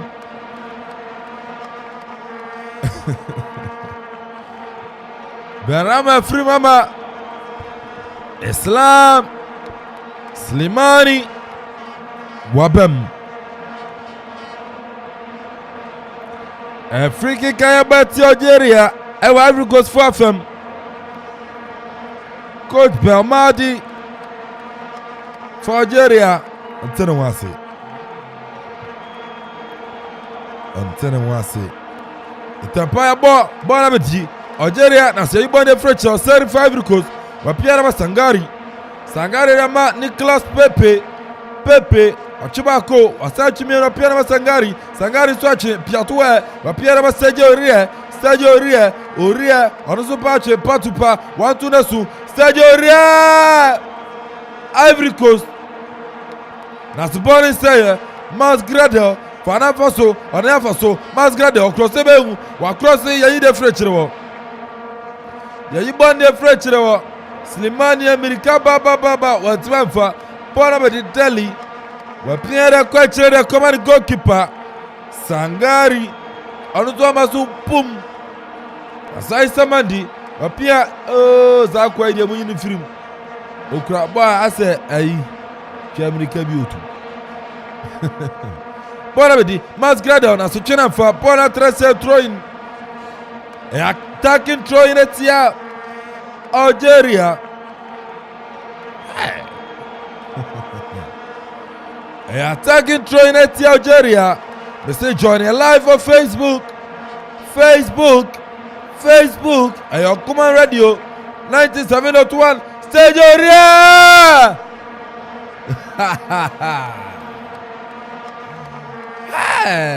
Algeria pani. What a shot. Azubonamfa. Join you live on Facebook. Ayo Kuman Radio 97.1 Okuman Radio 97.1 our Facebook like page share now face to far comment for bra sound to YouTube so your Okuman Radio YouTube your Okuman Radio 97.1 Ukonsem Fufroma Equatorial Guinea 1, Sierra Leone 0. Yanto games born with the Punja, but Pia pass Pranko, Ateva so, Ivory Coast number, Ivory Coast, Pepe,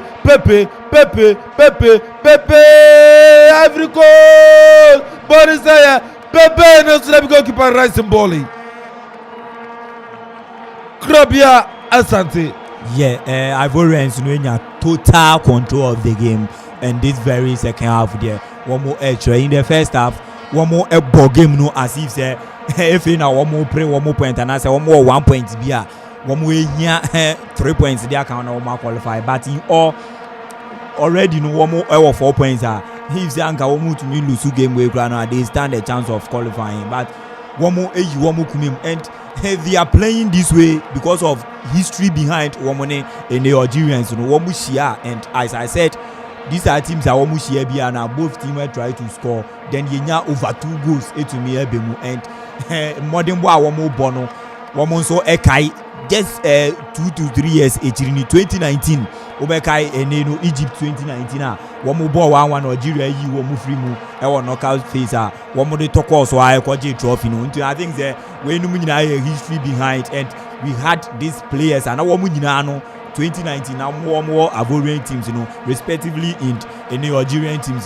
So these are players that women anymore. Anyone more play with history behind, and the way Algerians, you know, and as Ivorians, you know, Bopo no 80 Algerians, you know, okay, a bad thing, and one more to me, Bashe goes to be account done. Said yeah, in the Algerians in Besheko, because one more to me actually say one more anyone dear, and you totally null and function at all. And not the Algerians in actually, but Ivorians, you know, players enough. He said, coach in the person or punish the Algerians anymore, or some war. And if wingers were wanting one more crown, one more even crucial than one more. And one more started the likes of Nicolas Pepe and the Masgrada or one more bar. I know bad thing at the Algerians, you know. I know bad in the Algerians. Corner kick at Algeria. Yaponi Tietian Borodi. Abrantia Conan for Ivory Coast. Conan. Now so that be a goal kick. A goal kick about the Ivory Coast. Boy in the ball. On the ball, Conan. A goal kick at La Côte d'Ivoire. I was Algeria Fiano Mboko.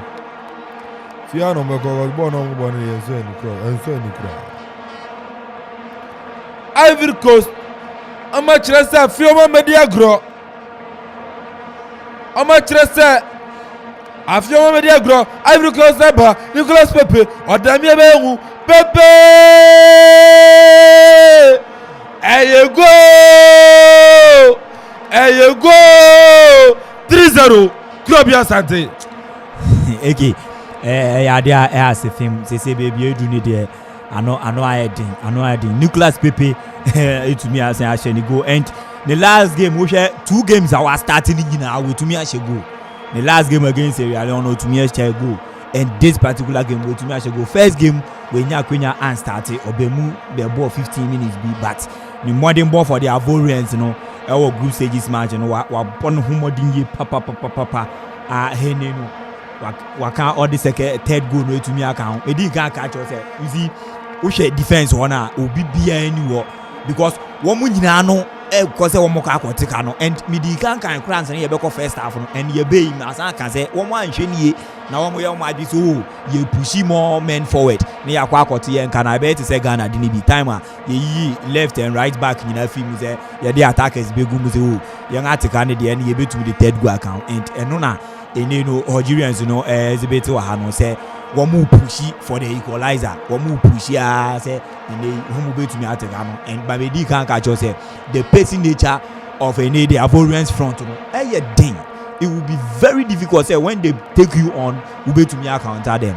One will take you on and they are very good in dribbling, taking on players. One more dribbling skills, everything intact. Nicolas Pepe, Mas Gradel, even at Mas Gradel age of over 30 to 32 we nyakrampono still who's all the ball now to be the pushy. Then Maxwell Kone and then Sebastian Halano and Ushe players are one more bench as I said that. Wilfred Zaha will come and obviously Maxwell Kone Jeremy Boga players are one Christian Kwame players are. I just say you can mention these players in Nanu pacey players and one more attack there don't go there. One more attack and one more shiny send America make any answer now goes to about another goal be to me as Ivory Coast 3 Algeria 0 Ivory Coast 3 Algeria 0 Mamma mia! Yay! Algeria mamma ni yekura! Mamma ni yekura!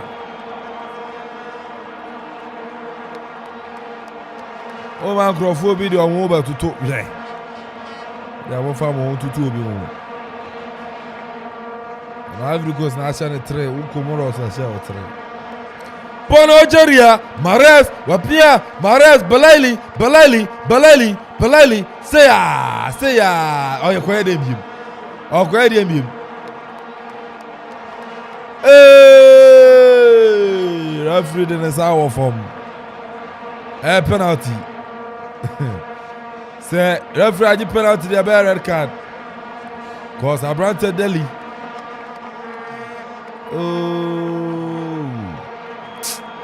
There was a contact. The boy Shannon. There was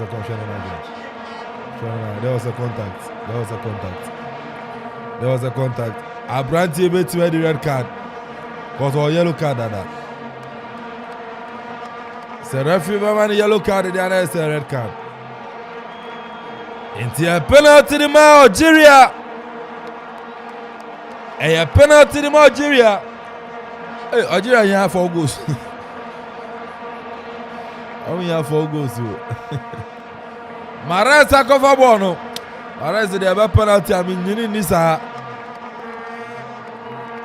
Mahrez commissaire referee Victor Gomez say, "Entuma akwe card." I say kuwachi kakra. Kuwachi. Nanka Algeria shani say red card betuma ko. Edema Brante Delhi. And so Victor Gomez, referee from South Africa, I say Munkomachi kakra.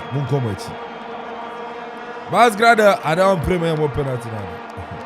You're frustrating Mahrez. Frank Yassi, you're frustrating Mahrez. Algeria support test no money, my busy basa. Ayabosa. Asa akora ya suma no akọ tuska na chene no. Udu fi aso be se. Enti a penalty in Algeria. Mahrez. Obetuma ya consolation no. Na ma chese obetuma pia ko mani ma ko ye yi a. A penalty in Algeria. Referee say some for ball no too bi. Yay, what is that Mahrez about to actually.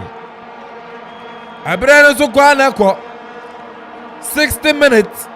This year, yeah, baby. I got 30 more minutes. So Algeria baby. Penalty for Algeria. Yeah, reference to my Victor Gomez from South Africa. Babona Bay. Oh, reference to the Yankra. Mares. Bona Pipono. Waseno. Mares has a penalty no. Mekai Krobia. The Sesani Amane now Chava Waseno. Ya Waseno. Krobia. Okay. Who's there? Or player be a penalty taking, you know, and yeah, they are always be or even up to 90% are sure so be share. And Oceana on the penalty in the style of taking penalties, you know, to say they are Sadio Mane pepe. Obe boy obe share the next day obe say no, obe boy no obe share the next day obe say no. And you know Riyad Mahrez ye try ni 2019 ewo Egypt abranti e friend no Riyad Mahrez free kick edaha oboshe and uche free kicks or share ewo 2019 AFCON or peja even in the final it was a direct free kick our body share otumiji the ultimate ma okay football no sometimes and also throw the whole stories and these are some of the things that ube to me enya. Let's not forget say Algerians in no more history any numerics ni bibia ye juma 1990 say ya one more kwaje trophy in 1992 one more every more group stage one more into me enya point bia. So I think that ebe to me as a repeat and for a defending champion sometimes you can but say one more anhwe ya goals na no Ivory ni mo di be kan Algeria yes chara Baghdad Bunja wa firi mama Yasin Ibrahim Yabam Samsuna Rewai Ismail Bana Sefrim Sofian Berberka Anuzwabam yeah jam serious you go free call tell you Algerians are fufu. I told him and he said they will win this tournament. He says it's smooth as oh Blaster no some way. Oh Blaster no. Oh Blaster no. Kofi Kware am way. History repeating one. History repeating one.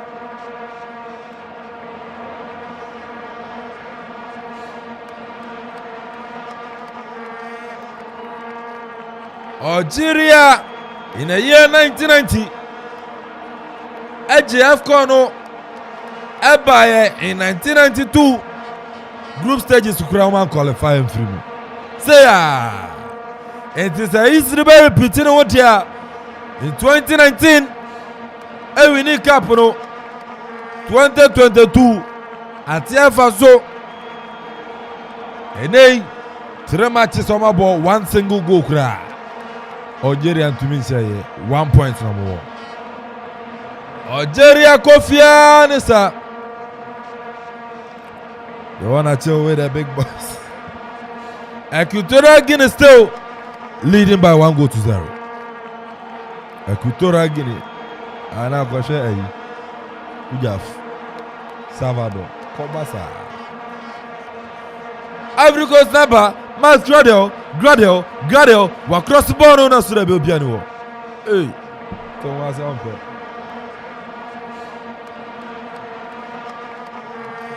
Algeria Brahimi wa pia ball ne dia ma. Infifia fam. Berberka anuza pia na Mahrez. Algeria fie na makoro fie na no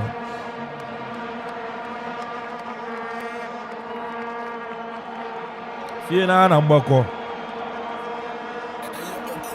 wanda reti Equatorial Guinea dodo wanda reti Sierra Leone dodo na enemiri trophy ye ana yanto game ne so Ivory Coast 3 Algeria 0 Bona di Bensobani fine yeah Akwa we da so Jeremiah da so and from Algeria kura yay Ede mwana mae Algeria mwana mayo Algeria mwana mayo Wedia mwana mayo Donzi sone sole mwana mayo Algeria mwana mayo Wedia mwana maye Wedia mwana maye. If you don't talk, I better know ya grown. Ono kono. Ono nyaminko. Unyame dada una no nyonam. No nyunko. That's a blasters and machino made you at 3 am. And we are 4. That's it 3 am ya no made you. Why are there? I want them for. I detect no more bus yellow be. And be now. And the brass man up in the question. Master, papa. I go to Cabra and go back at them. Oh, there be Omoji Ozana. Yes, it Thomas Tepati catcher at Teta say, or the cap in the bench, Unshiano Kotoka. He can run and then you Rene at Teta say, Tepati Capano. 3 am not go. Aye, so watch a capano. Oh. And the alternate plane because I said, that party went to me and you can't sign. And where mobile? Oh, by mobile. Nana, Algerians, you know. I think that last time I moved him at this stage, now I want to me and your point of view, Mokono, 1992. No more a big player to say, your ball penalty, say, Marais. No more player can be a friend. We will finish in Kakra.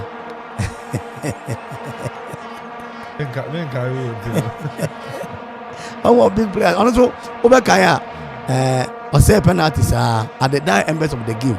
Omunya penalty, and then Otu penalty. They said, "We have Kaidina."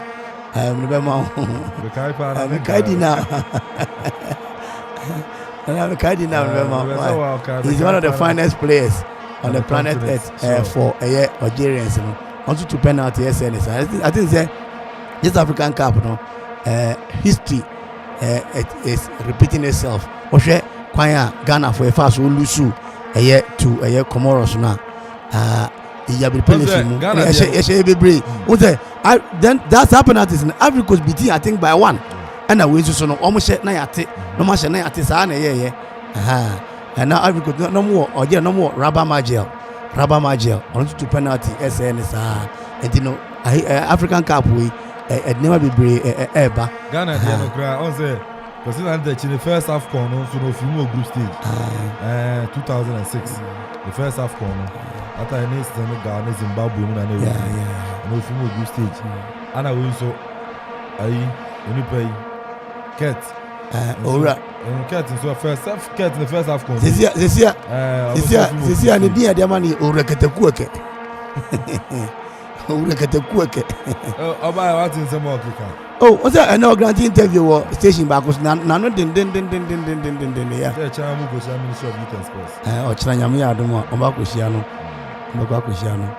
And the Ivory Coast I such a Sergio Reafima Habib Maiga Wabem Habib Maiga Bem Habib Maiga Wabem Sergio Rea Samsona Abrantia Sangari Onuswa Free Mama Willie Cannon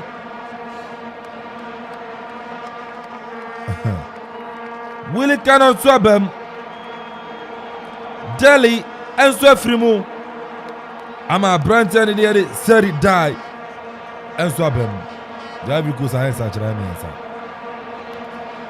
Yantua game so 69 minutes Ivory Coast 3 Algeria 0 Bonabedi Abrantia Conan Watch back, oh yeah, Abrante any bobo. Hey, che, typical left back and gaza, oh product. Or bona coach. Brahimi, Wapiana Mahrez, why frustrated? Wabo pass in Slimani, che. Slimani, dear, you only born a bokura.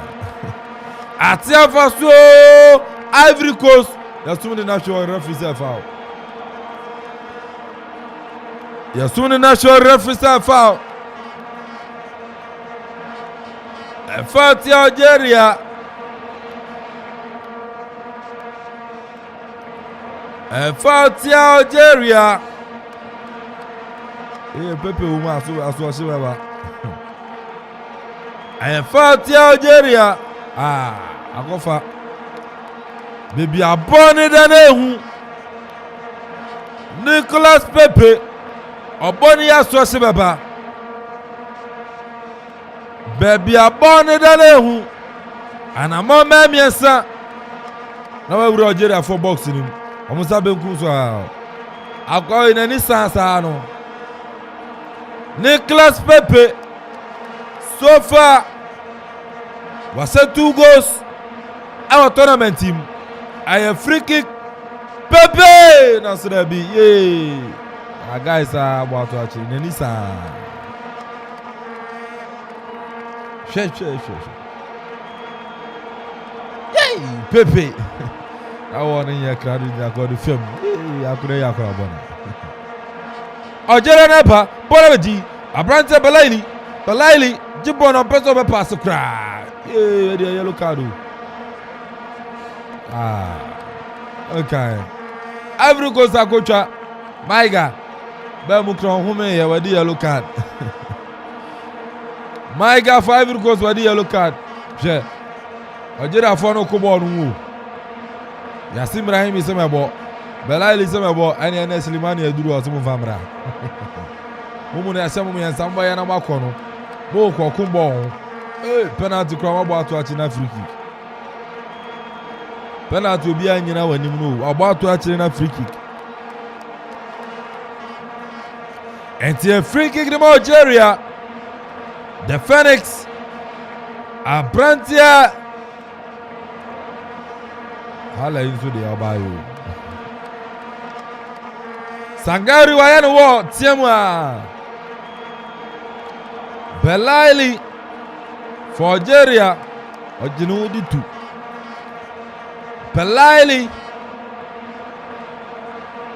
Oh no, Ojidesa or myself. Belaili. Born up in one corner. Corner. Belaili. Ojinu Krabia. Yeah, he's one fine player. Also, Arab, FIFA Arab Cup because no to major player of the tournament now. In modern Bono Sweden, say this time round and on his way to make it into the team year, but I think the year then. Algeria to Carabako. Oh, Chadi.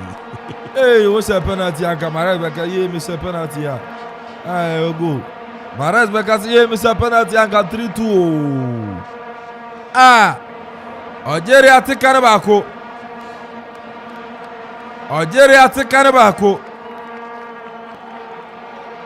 Ben Dabka. Free bench away to Carabako. Maras is yeah, miss a penalty. I got 3-2. I got 15 years. I am. And then give you a granite to the attack. Yeah, they have few for we go back. Now, so I had 3-1. I had 3-1. Oh, wow, as I'm quite at all. The energy, so the Pereka, I'm not Ivory. I have fought Algeria. I'm at the Caribou. And 3-1. Ivory Coast. Are there ya Bomunio? Once I had a 4. O prato can hear the big cow. What about could be here about Kubaka? What about here? Ghana folk, guys. I see a shame you at me in here. See a vessel. You may see a vessel. 3-2. Algeria, Mares, Yay! Mares idie. Prime. Oh, it's my day. Too fresh a grandma for you. Algeria, Brahimi. Aboso tebe Brahimi. Yay! On the body dia gro. Mares so. Mares. Jejira bon so sa. E uradi ye. Enza Mares to perfie na akọ. Na Brahimi stop ball shot and baby be crop ya. No, I think defenders block into a share or man to so share the chances of scoring, no. And I know guys Mares is way free and Slimani crop ya. Big opportunity my Slimani. Sure, he could have done better with this ball. No. A player of Slimani is free header and it was exactly go and Bendeka to me a share, but free header. When to me underrating it here then me who's a heading into a feeble name said Debbie name it was a feeble header from Abranti friend Slimani. Algeria and Cabana 3-2. Now so Slimani Fred and Alpha a corner kick. Algeria goalkeeper Betchubono. To pressure a movie. Attention, Ivory Coast, America, ba. That be over way outside. Now so referee, also Pepe, Ivory Coast, offside. Got Francais or yellow 4. It's a ball. Hey. I mean, Shana Muno offside. Shana Muno offside. It's a ball there. What's in here to become? See you low and Shana high. Offside. And Castor 7 ball, Jera Fafa. Jera Nepa. Jeria. Subona Tresse, Troinetia. Ivory Coast for more relaxed. Am I relaxing? Yeah, I think so far were so good for them. And even if they want to me a draw crash still with 4 points and I say 5 points, one more back 5 points and one more to me a qualify. So one more there so far, one more be behind that one. We should change this coach in the cry and how to say or you're okay with goals a woman share or you're okay with results. You said they are echo and they said they are giving in echo because he had equally good players or bench and Kawamuba. They can cause this Algerian side, into a but I think that he has decided to give some players and as a certain players and so the opportunity to taste tournament in Libya. I don't know why it's changes, but I think so you're okay with the way I give Hey, football! Algeria! I mean, I call it the minimum to other football. Born and quiet. Okay. And no, I say no. Watch out, minimum that's what ever born. Mana Algerians, Matter Makweni Bini. Oh, Matter Makwen, the M1, Monya Shimudada, and the more players be throw them on board so that they can lift up the game. Kakra. We got 3-1. Bet with different. Yeah, 3-1. If you throw in your messers now, guys that are good now, I think it will be something good. But Nana, me auntie back on Ivory Coast in Jomu near and have coffee there near know what Zambia no. I Mupenyi. I don't know so got 2 numbers. There be no. There be no for Johnny or Edu Promo. Ona yesi ye genyum a correction na obi mfa nwomra na I saw them why di na send na KTK nam that so. No so for say David. The boy our Zampa. I because Gradel Bonapim. Mares Algeria Mares yeah trying to national na subona trese throw oze ono anokoto Shuperu asori no Shuperu Peru that was all them Belali maintenance Belali I say Ojibo no person chiripa be 5 answer Algerians I don't know Hey! Ziriki Algeria Slimani ade no wakwaje. Hey! Algeria fona ade no wakwaje. Slimani aburo. Akwa wachewum. I don't know. 79 minutes. Ebrene kwa neko. Ebrene wa madrasani. Algeria yes achrae. Atale frimu. Kwa weti achira wakaza sasa wabemu. Atal. Wa frimu. Sasa da belaile frimama Bulaya ensobem entatala frimama Benayada anusobem Sasa na Yusuf belaili wa frimama Farid Buyala sobem Brahimi wapia waneba Algeria Buyala anuso se no deba Chan natural referee foul. My God, yeah, by Nchangwa. Algeria. Kwa namba kwa sene hayi. Kwa namba kwa Algeria.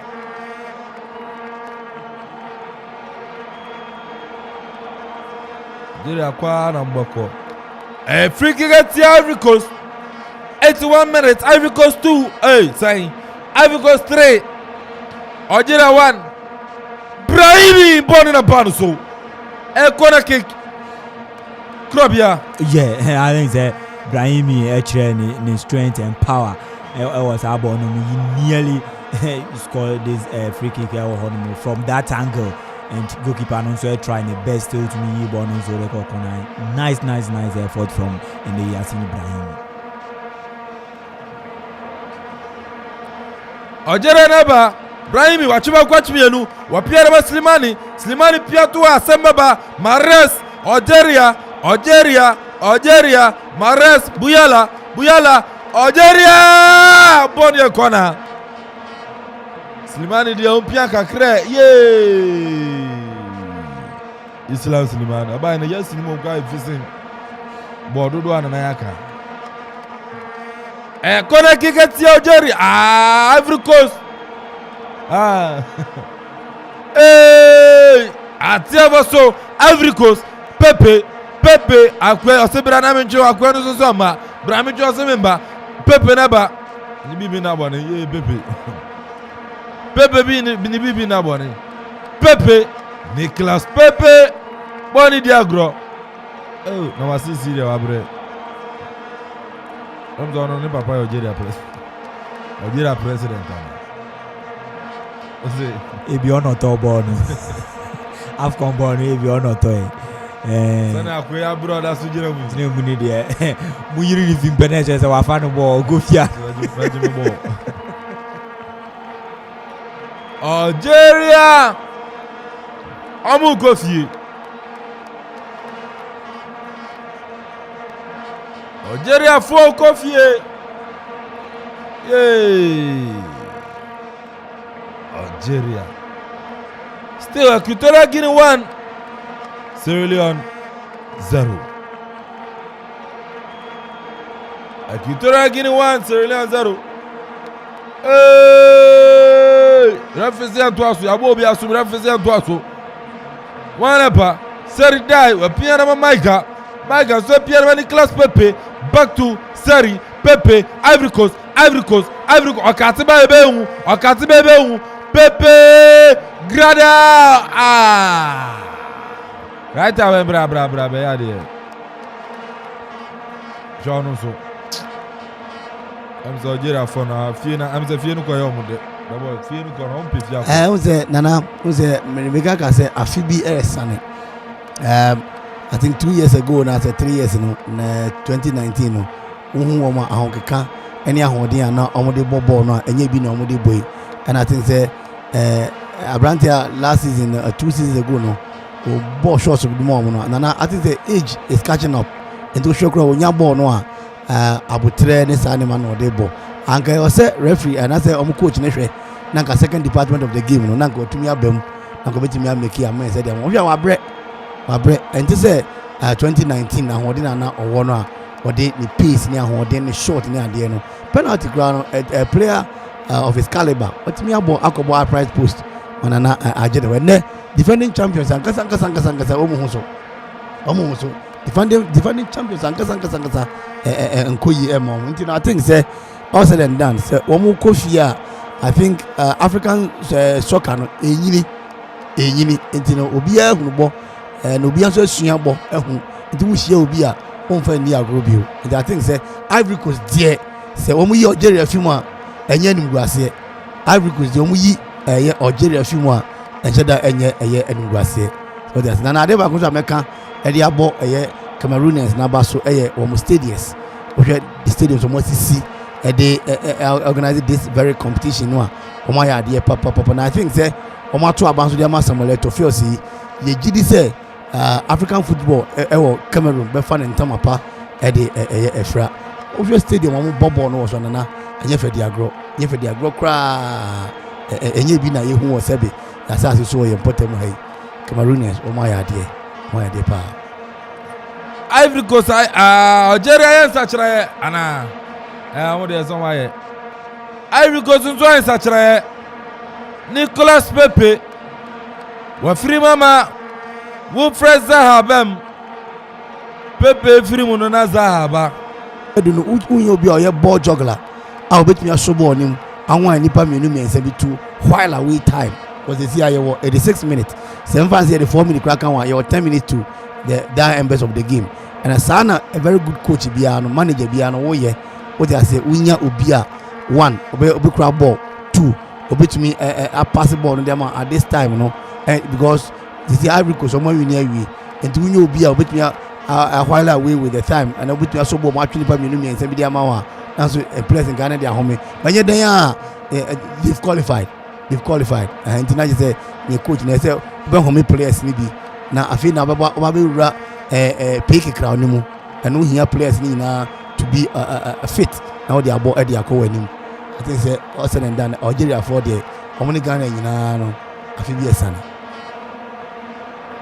bi esane that's the last time Algeria J Cup was 2019. The last time Ghana J Cup was 1982. I found there 82 na Ghana J, but Ghana they J Cup ni bia. AFCON ya na ebu. And I'm saying AFCON as na kan there no. And no there no na last Ghana J Cup there. And the day you know. AFCON ya ebu. One AFCON no. So Algeria asem na na.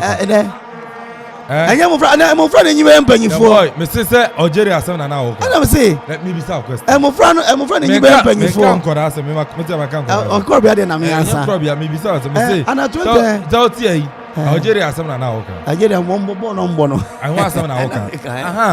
Because the last time Black Stars. The last time Algeria for a cup was 2019. In fact, the last time a Black Star for a cup was 1982. I feel now can't you know if you not qualified now. Black Star in Ghana. I feel not qualified now. The last time Ghana for a cup because I have got one some Ghana Black Star the last on fire in the check. Na Ghana kasa the affair. Algeria. Asrebi you born the French ro.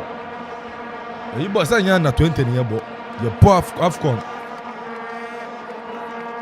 Yan to game so Algeria never.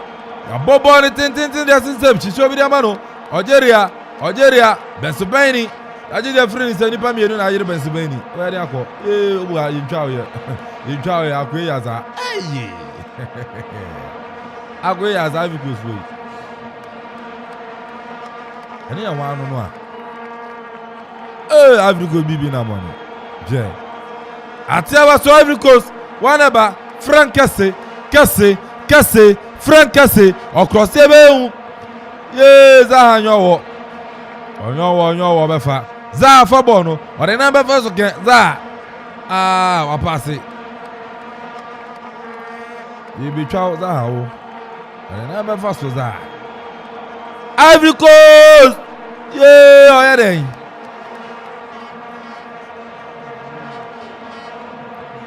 89 minutes. 89 minutes. Still, Ivory Coast 3. Algeria 1. Slimani das here. Slimani Bedasi Ginawa.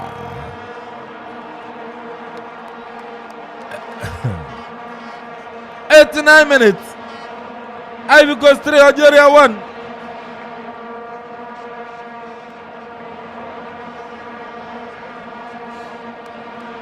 Ivory Coast 3, Algeria 1. Gentle game so. One up. Abrantia Conan.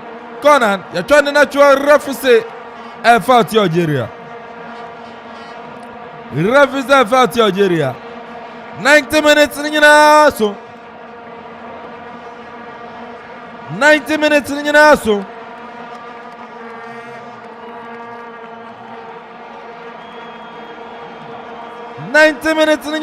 so. A career referee Victor Gomez from South Africa. Erbekam.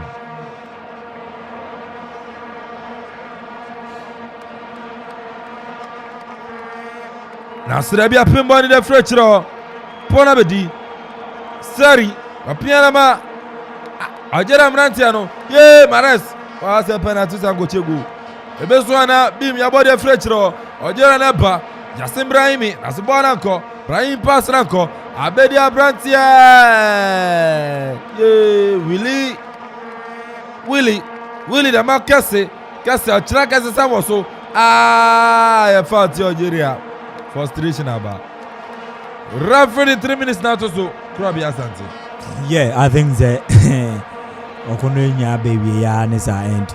Said American kind of this a gamer before I ever know now here anymore. Everything in favor the Ivorians, you know. And Algeria they are now match in their first 2 games now.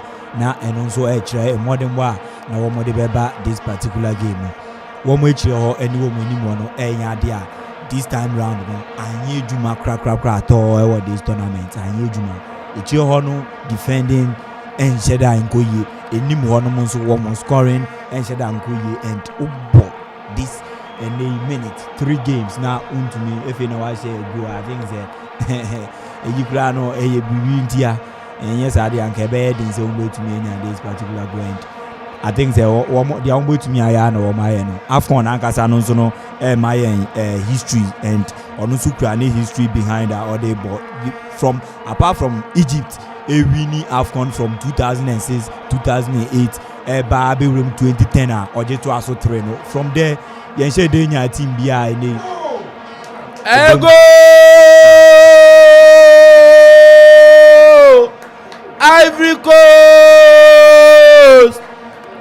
Coast! Sebastian Haller! Why in goal number 4? Yeah, okay, I think that one more deserve it and said I can't say said I want more born there. Surely one more bit to me the goals in the account because always be our one more best edge forward say one more copy equalizer. Then a bit to me I'll quit our more and one cry say no home with me and okay as a film.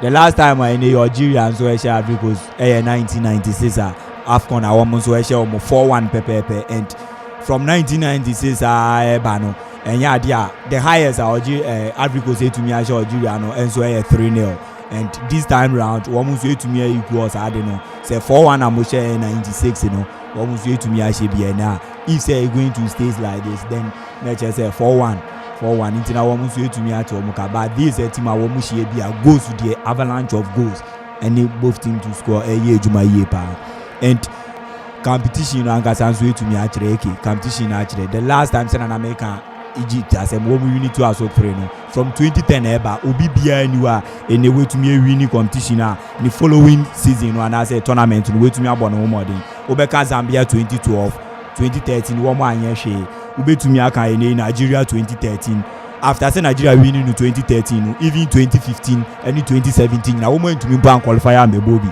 then Ivory Coast we winning in 2015 woman so no woman to me anya she from group stage to 2017 I want to film and Cameroon winning in 2017 round of 16 and film 2019 and then 2019 Algeria winning group stage and I want to film we share the last and 5 AFCONs I to me abona the last 5 AFCONs I to me abona since 2010 and Nigeria Egypt to me from 2006 to 2010 obi BNU away to me aje impo the highest I was Cameroon 2019 after surging in 2017 or by 2019 do round of 16 into bia and I think the history a back tournament any other advantages and also a back I think this time round it to me are working to perfection and the last time Algeria can win the tournament in 1990 1992 and also we move from group stage and this time round I just say Bibia the tournament nankasa itself then the Algerian national team nankasa also itself I think everything negatively ayejuma perfectly everything negatively against them ayejuma perfectly because history as I think a very painful very painful before coach Alfredo Belmadi one of my favorite manager not even the team Algeria but he is one manager me penalty and I think one more born there one more 3 matches one more born but the ultimate and the most important thing and a woman to me one more attack and the defense do one more and I think going forward one more World Cup playoff board they have to put pieces together to make sure so to me I qualify for World Cup. And the referee Victor Gomez Obana Bedi game ni na Obana we Ivory Coast 3 Algeria 1. Yes, last goal no offside. The referee anje. And the Ivory Coast 3 Algeria 1. So at the end of the 90 minutes Ivory Coast Algeria Kofi Algeria defending champion. Aha, and almost somebody on my ADSC. I'm gonna pick just the point in their group. I'm gonna Ivory Coast, Sierra Leone, and I finished the Equatorial Guinea. And so a woman and I don't know some Algeria. And so at me area point, Equatorial Guinea so qualified. Equatorial Guinea and so at me Sierra Leone, a Kabakwa. Sierra Leone for no so and to me and since Equatorial Guinea a qualifier almost a qualify and as somebody Epian Eddie call my name so yeah the Juma the enemy na right and so to me abe to us so in the end and I Kwame Ampon said me summarize was Krobia Asante me jamu na right and so to me to am so na moment about 6:30 e betra say na fin so no Gambia and Tunisia at a live commentary and so at me about Muchum. Africa unite together as one. Celebrating African ways, African loving African people, African youth, African kings and African queens. Africa est bonne, Africa est douce. Everybody come together as one, we'll rise. Africa tonight. Sound of the line. My people know we go conquer. We stand for Africa. If we do all together, We sing for Africa. we go conquer. We stand for Africa. If we do it together, We sing for Africa. Africa unite. Get us Inter Ivory, Dalial, Tazenandi, Umonial, Tamustabal. With a heritage and spirit that never dies, the African dream will always survive. Ici c'est la terre sainte, la patrie des dieux, bienvenue sur la terre-mère. Le nord, le sud, embrasse l'est et l'ouest, on vit le rêve de Narmer. Aquí estamos en la tierra de nuestros abuelos. Você sabe que as crianças são futuro, trazendo esperança para a próxima geração. On donne tout pour l'Afrique de Djibouti au Sénégal. Comme mendiant, tout ce que je veux c'est soulever le Graal. L'Afrique est belle, l'Afrique est jeune, l'Afrique est forte. Enfant de la terre, mère, lève le poing et envoie-lui du love. Enfant de la terre, mère, lève le poing et envoie-lui du love.